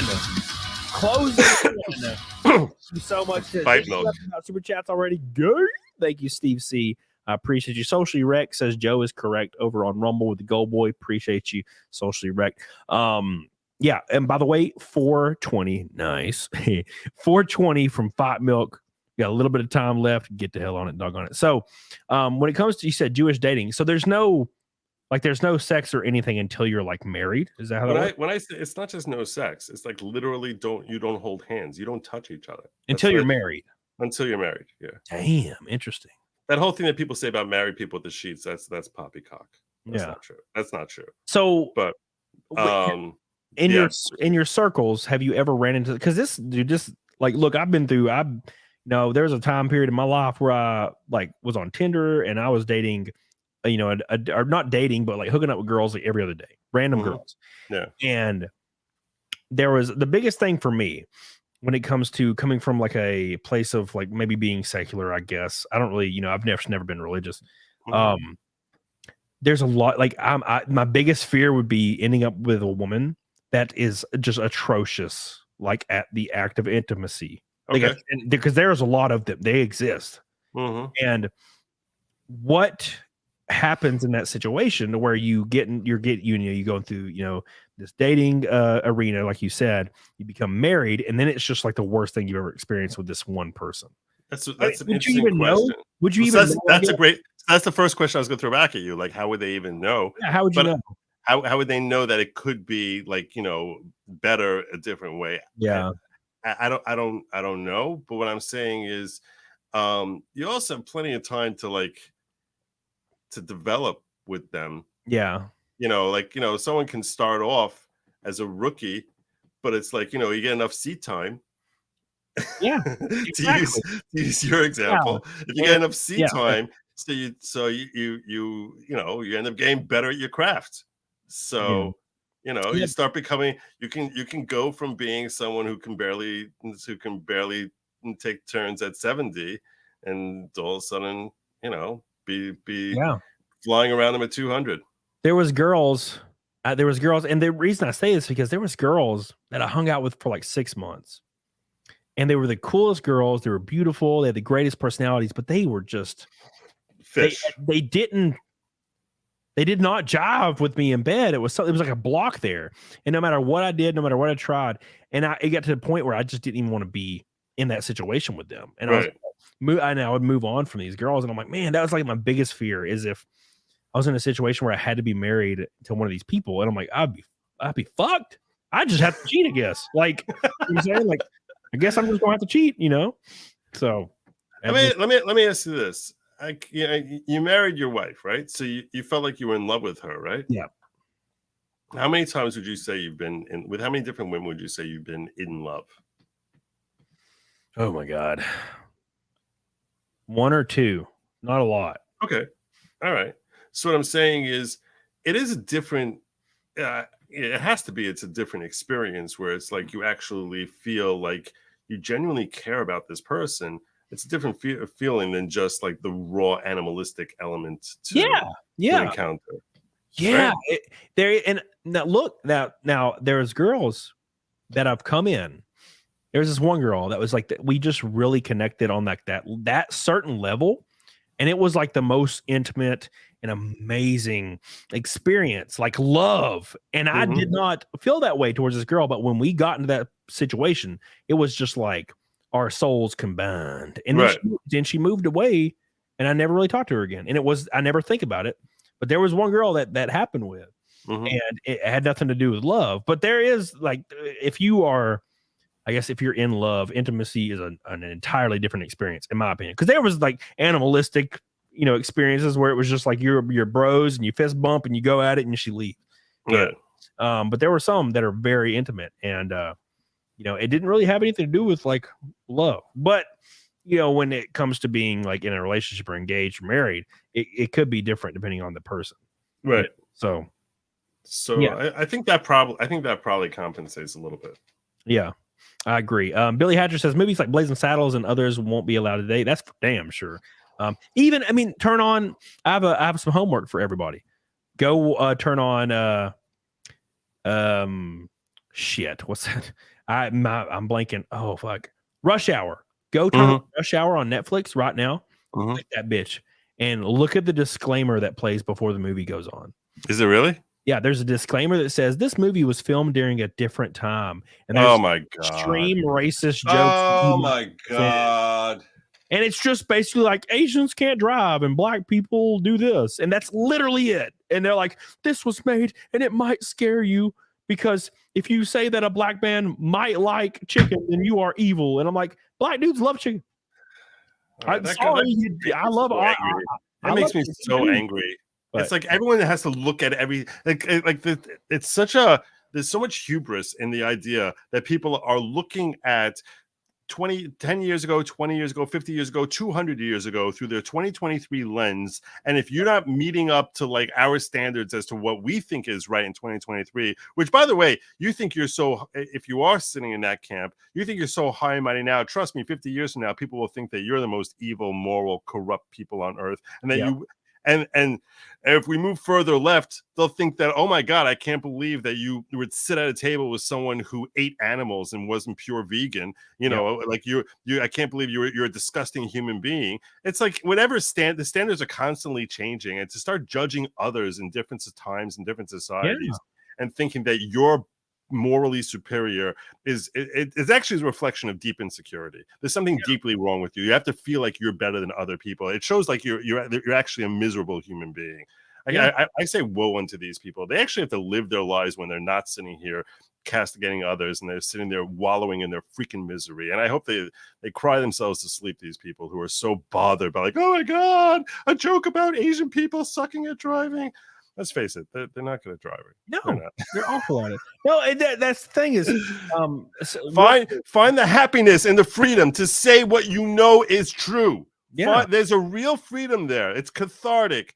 Don't stop being inhibited. You know what? Let's stop saying he looks so beautiful in that dress. You don't believe it. You know it's a lie. You know it's completely untrue, and you're just lying to make yourself feel better about it. When at the end of the day, you think he looks like a loser. You think he looks weird and bizarre. You want to know why? Because he looks weird and bizarre. That's why. Yeah, it's not a subjective thing. And if you have to tell someone that you look beautiful, you want to know why you have to say that? Because you both know it's not true. It's the same way when your girlfriend comes in there and says, does this make me look fat? It does. You don't have to, you know the answer to the question.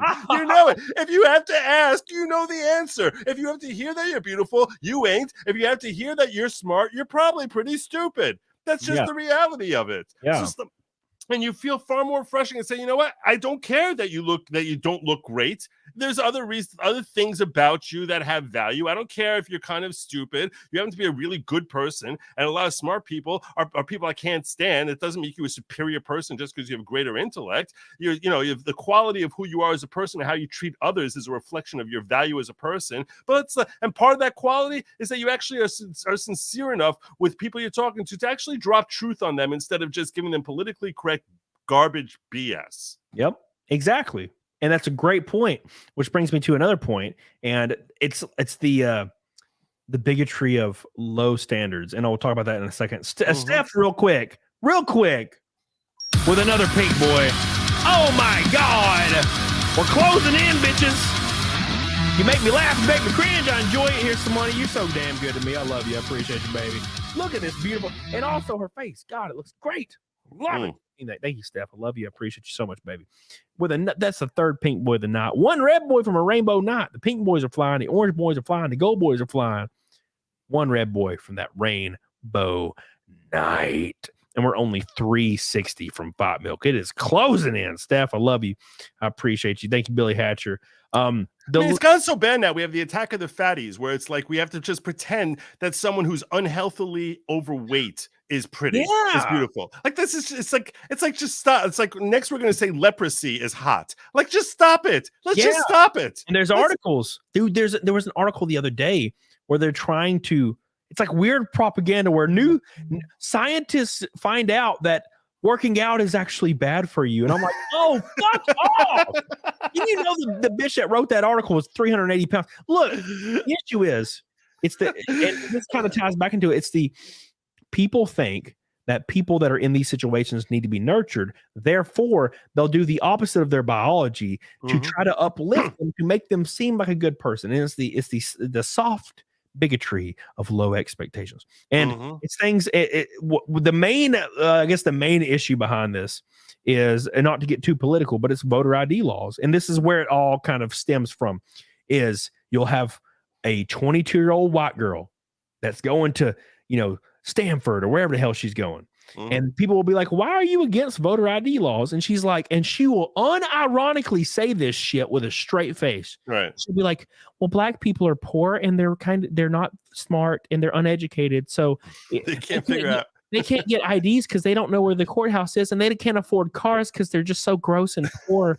So we can't have those laws because it would make it to where they can't get them because they're just too fucking stupid. And we need to take it. They say this shit unironically because they think they're being a good person, but they're actually being extremely bigoted. Yes. They actually think that these people are less than them. That is the main point behind bigotry. That's the main point behind being prejudiced. You actually think these people are fucking less than you. Yeah. That is what actual bigotry is. And they think me saying that I like Trayvon's hair. His hair looks kick ass. You're racist because microaggression because you pointed out his hair is different. No, fuck you. His hair looks cool. But you saying that he can't find out where the DMV is because he's too fucking stupid. That's you being an actual racist person. And that's the soft bigotry of low expectations. That's the definition of it. And everybody on that side of the political spectrum believe that.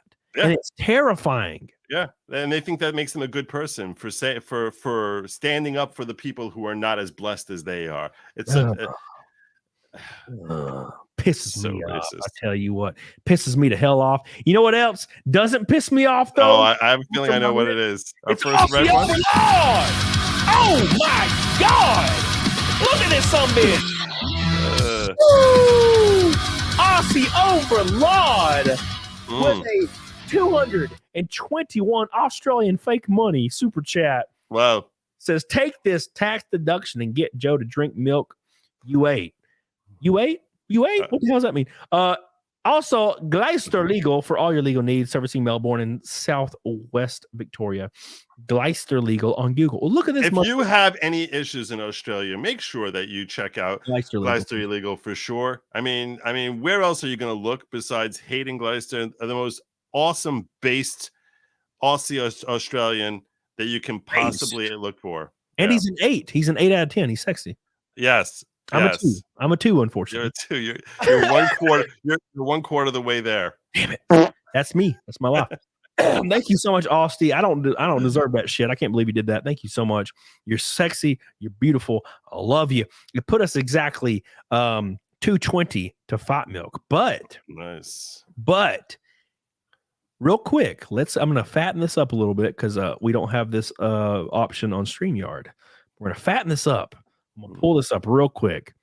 This right here. Penitent Tangent on Rumble. Nice. $100 Rumble rant. Nice. Give him the doom music. He's goated. He's the top Rumble ranter tonight. Going towards the Fight Milk. Beautiful. Diggity. Damn, these Rumble rants going crazy right now. Thank you, Xena. Awesome. Back. A little Rumble love for the boys. Thank you.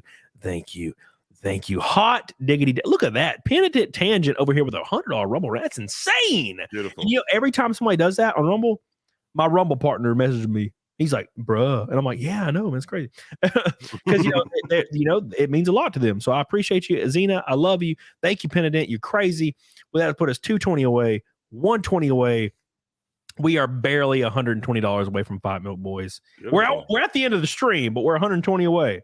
So we'll do Naked Snake, and then we'll if we hit it, we'll hit it. If we don't, we don't. Thank you so much, 200 Watt Studio. I love you. Max girlfriend had leprosy every morning. I would look at her and say, "That's a nice piece." Oh my god, thank you, Mr. Gamer. We had some good discussions tonight. It's been a lot of fun, Joe. I appreciate you. And my pleasure. I knew it'd be good. I knew it'd be good. Because we've been waiting for a while to get there, but we just kept fucking like there was one night where I think you forgot that, yes. and I was like, well, I need to apologize. I forgot. Yeah, there was one night I think 2 weeks ago I was supposed to be here, and you're like, yeah, someone was supposed to be here. I'm not gonna say, that he was like rude Kojic. That was supposed to something that sounds like that, but yeah, didn't show up here. And I'm like, and like I like turned like was looking through Twitter at like 11:30. I'm like, oh crap. Yeah, And no, I turned on your stream. The stream was great. That was the night Pippa rated me. It all worked out. Okay. Pippa rated me, and it was crazy. Yeah. So it was great. It was a great show. And then of course, the show was good. Oh my god. I'll feel a lot better about it if I can get you like your first back-to-back fight milks in a while. That would make me feel like, okay, not only did I show up, but like I actually helped you get to like, a back-to-back fight milk. We hit like 6 or 7 one time in a row, and it was the craziest shit ever. That's awesome. That was back when I was doing gaming streams and shit. There's a lot of crazy. It was a lot of fun. But then the game, you know how it is. Now I don't know. Well, you might not know how it is. Man, gaming streams on YouTube plummet. They destroy you in the algorithm. So I had to stop playing games on YouTube because there would be like 60 people watching. If I didn't play a game and I just did chatting, there'd be 200 people. Wow. So I had to stop. I just had to stop because, dude, don't get me wrong. I love it. Love playing games, but it's just, you have to be on a gaming streaming platform to ever even kind of be like relevant, like in that platform. And even then you don't make any money. Like my biggest, I did Twitch for like 2 months, and I knocked it out of the park with all the numbers that they require for you to get partnered. Of course they rejected my partnership because Twitch sucks.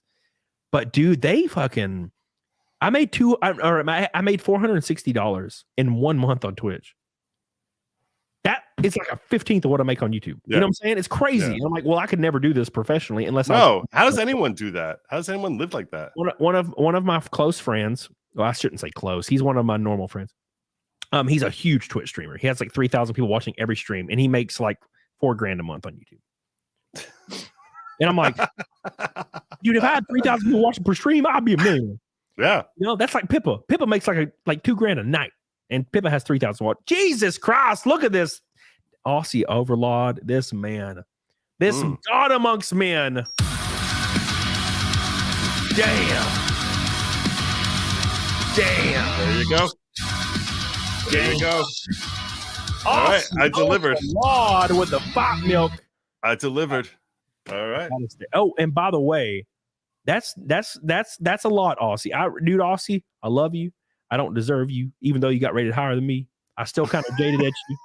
Yeah. You're gonna bristle at that one for a while, I think. I don't like you, but I love you. I don't like you, but I love you. It's like when you love your child, but you hate his ass. That's kind of how it is.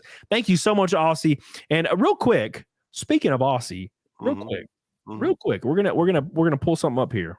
Yeah. On Rumble. This is toward your snake. There you go. Look at this.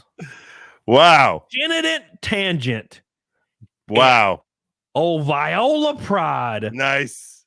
2 $120 Rumble rants back. And they got the little whale icons and shit on them. Look at the whale. That's cute. Beautiful.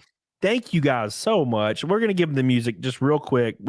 I just got to do it. I got to do it for the boys. Penitent Tangent, Viola Pride. The Rumble rants almost outpaced the YouTube today. That's amazing. Wild. That's amazing. Yeah, dude, my Rumble guy gonna be all over my ass today. It's gonna be wild. Thank you so much, Penitent. I love you. Thank you so much, Viola. I don't deserve you. You guys are wild as shit balls. We hit the milk. We hit the milk. Milk. So I gotta go get my milk. Go get your milk. I'm gonna do Naked Snake while you're doing that. All right. And then we'll call it out. Thank you, Joe. I appreciate it. Go get your shit. Hell yeah. Here we go. You guys ready for some Naked Snake? It's time. 155 times in a row, guys. Hot diggity damn. Thank you, Aussie. I love you. Thank you, Penitent. Thank you, Viola. Unbelievable. 4 red boys in the matter of a couple seconds, getting us 1 red boy from the Red Knight, which hasn't happened in a long time. Mandy, I love you. Is Joe going to choke on a fight milk like the Dallas Cowboys choking the playoffs? Yes. Let's do this. You guys ready? We're going to do some Naked Snake. And I've been working my chest a lot. Look, I know my face looks a little round, but my chest, it's an optical illusion. All right. It's an optical illusion. Look at RNG coming. Look at this beautiful woman. God, her face. I love her face. She's beautiful in real life just as much as she is in that profile picture. Appreciate you. Fight milk. Let's go, boys. Here we go. Let's do it. You guys ready? It's time. It's time, boys.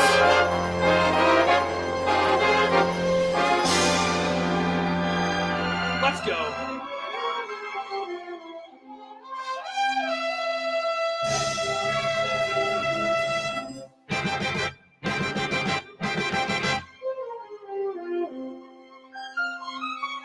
$154 times in a row. 55 actually.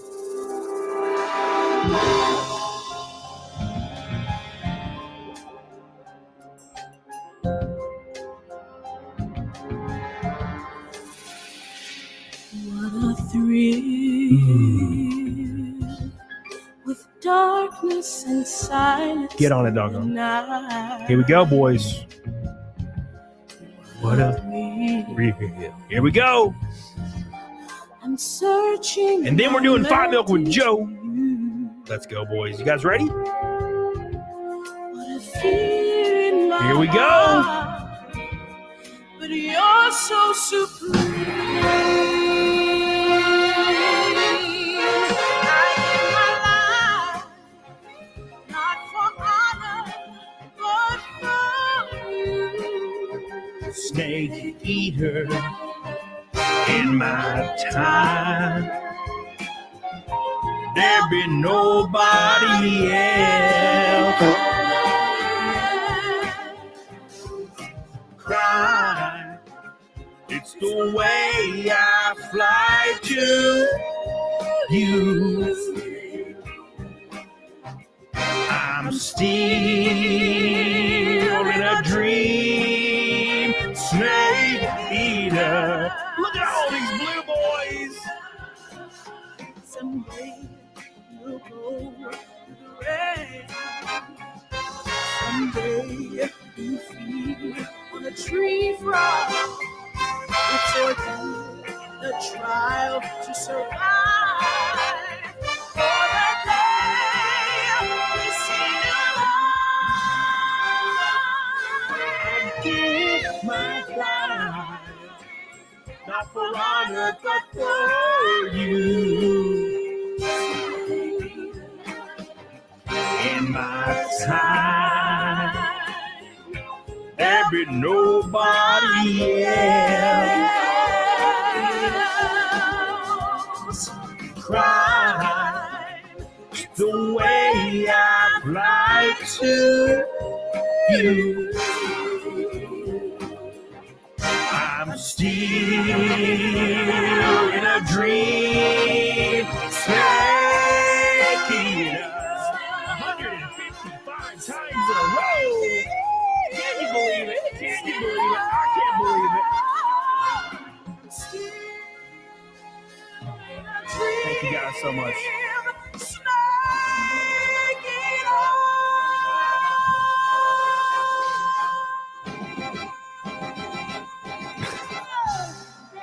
Thank you.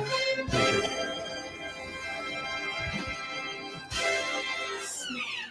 We did it again. Thank you so much, boys. I love you. And I appreciate you. Let's exit this all. All right. You didn't have to see any of it. It all worked out. That was perfect. The timing was perfect there. Yeah, dude. A lot of fun. Real quick, we are 50 likes from the overall goal of the night. Get the hell on it, doggone it. Almost 1,000 likes. Thank you guys so much. You guys are goated as hell. And make sure you get on it, doggone it. Very important. So what we're going to do here is I'm going to highlight Ashley. I love you, baby. Thank you, Ashley. She's also throwing the singles on the locals, by the way. And Pendragon. Wait, the Pendragon. Penitent Tangent. I don't know why I said Pendragon. Viola Pride. All these bitches. Aussie, I love you. You guys are goated as hell. A crazy ass stream today with you boys. I'm going to go get my Fight Milk, and I'm going to let Joe go ahead and sell his channel, let you know where to find his ass at, talk about his Twitter and all that stuff. Make sure you go subscribe to all that, and he'll tell you about that real quick. I'm going to go get my Fight Milk and make you solo for just 2 seconds. All right. So I'm Joe Neerman. People call me Good Logic. I'm a lawyer in New York.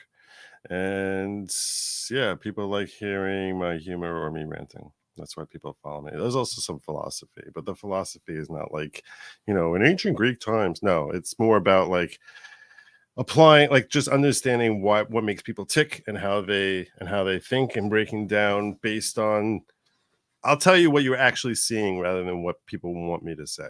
And I think that's why people follow. Anyway, so I'm Good Logic on Locals, which is goodlogic.locals.com.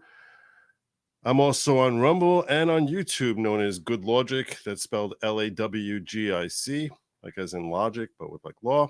And I'm about to engage my very first fight milk drink of my life. I'm not going to kid you. It seems gross. It seems like this is a very gross combination. I've got my 2 eggs ready here. I don't know quantities as far as milk to egg to vodka ratios, but I got my vodka here. I got my milk ready to go. And in fact, I'm going to crack these suckers open right now. And so I figured this is a genius gig that he's got, by the way. What a genius idea this dude is. I find him inspirational. This is one of the things. I'll study people like Camelot, like Nick, and I'll be like, yeah, okay, I can understand how that works. I can understand that. And this fight milk idea, oh my God, so smart. This guy's good at the grift. Dang. All right, so now I don't want to get shell in there. That'd be bad. All right. If you haven't tried fight milk yet, well, make sure there's no crap in there. Okay. Let me just. All right.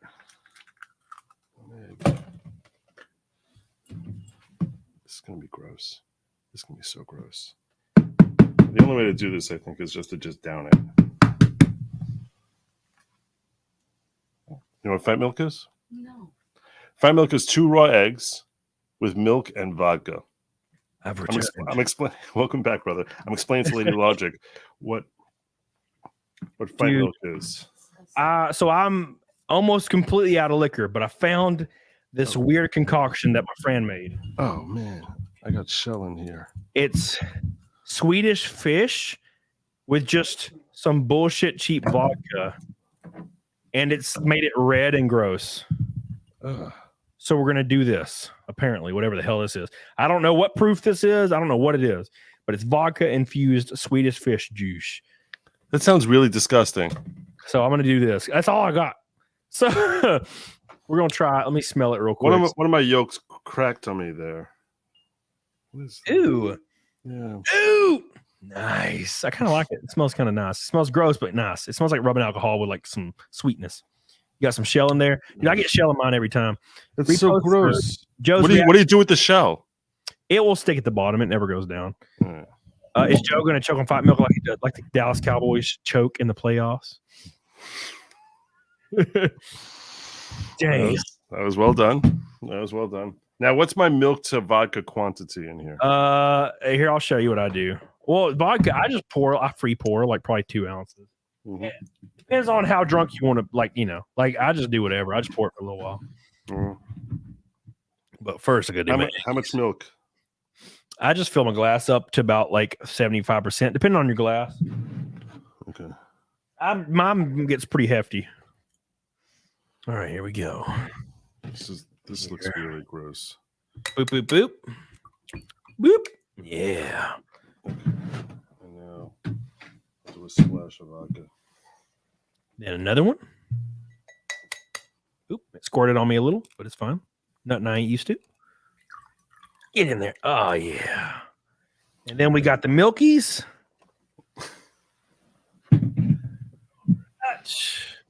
This is about what I do with the milks.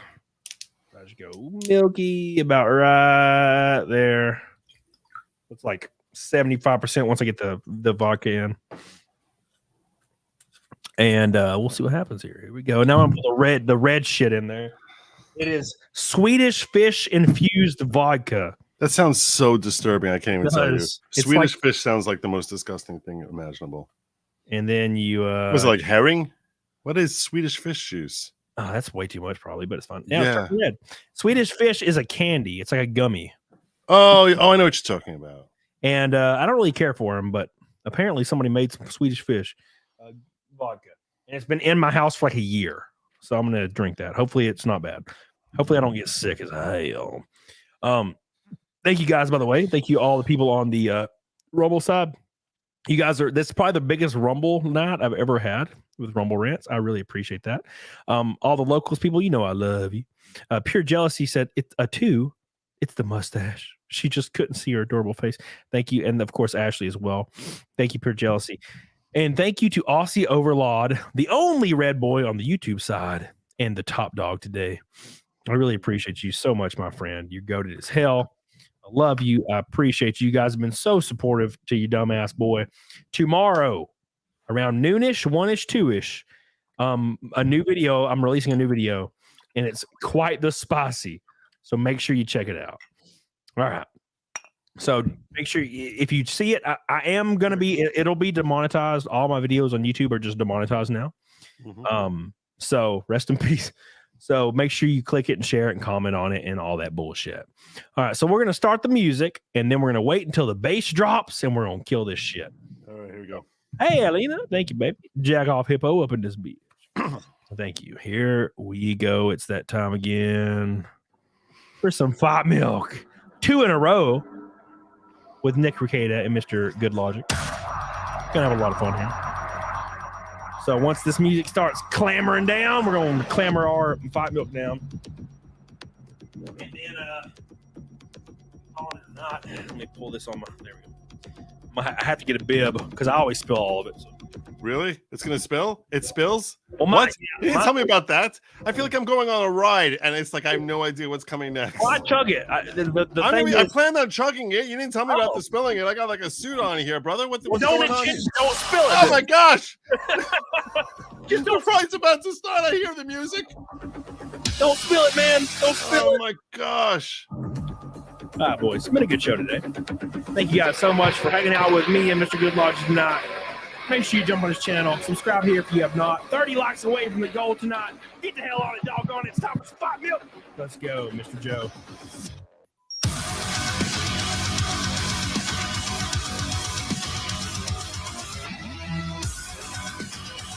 Oh! Woo! The Swedish fish was a bad idea. Easy. The fish tastes like rotten. Ooh.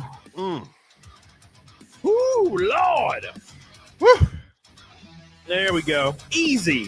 That was awful, though. I don't like the Swedish fish. No. Yeah, I could have told you that. That was going to be gross. It was real gross tasting. Yeah. No big deal. Hell yeah. Thank you guys so much. That Fight Milk was dedicated to Mr. Aussie Overlord.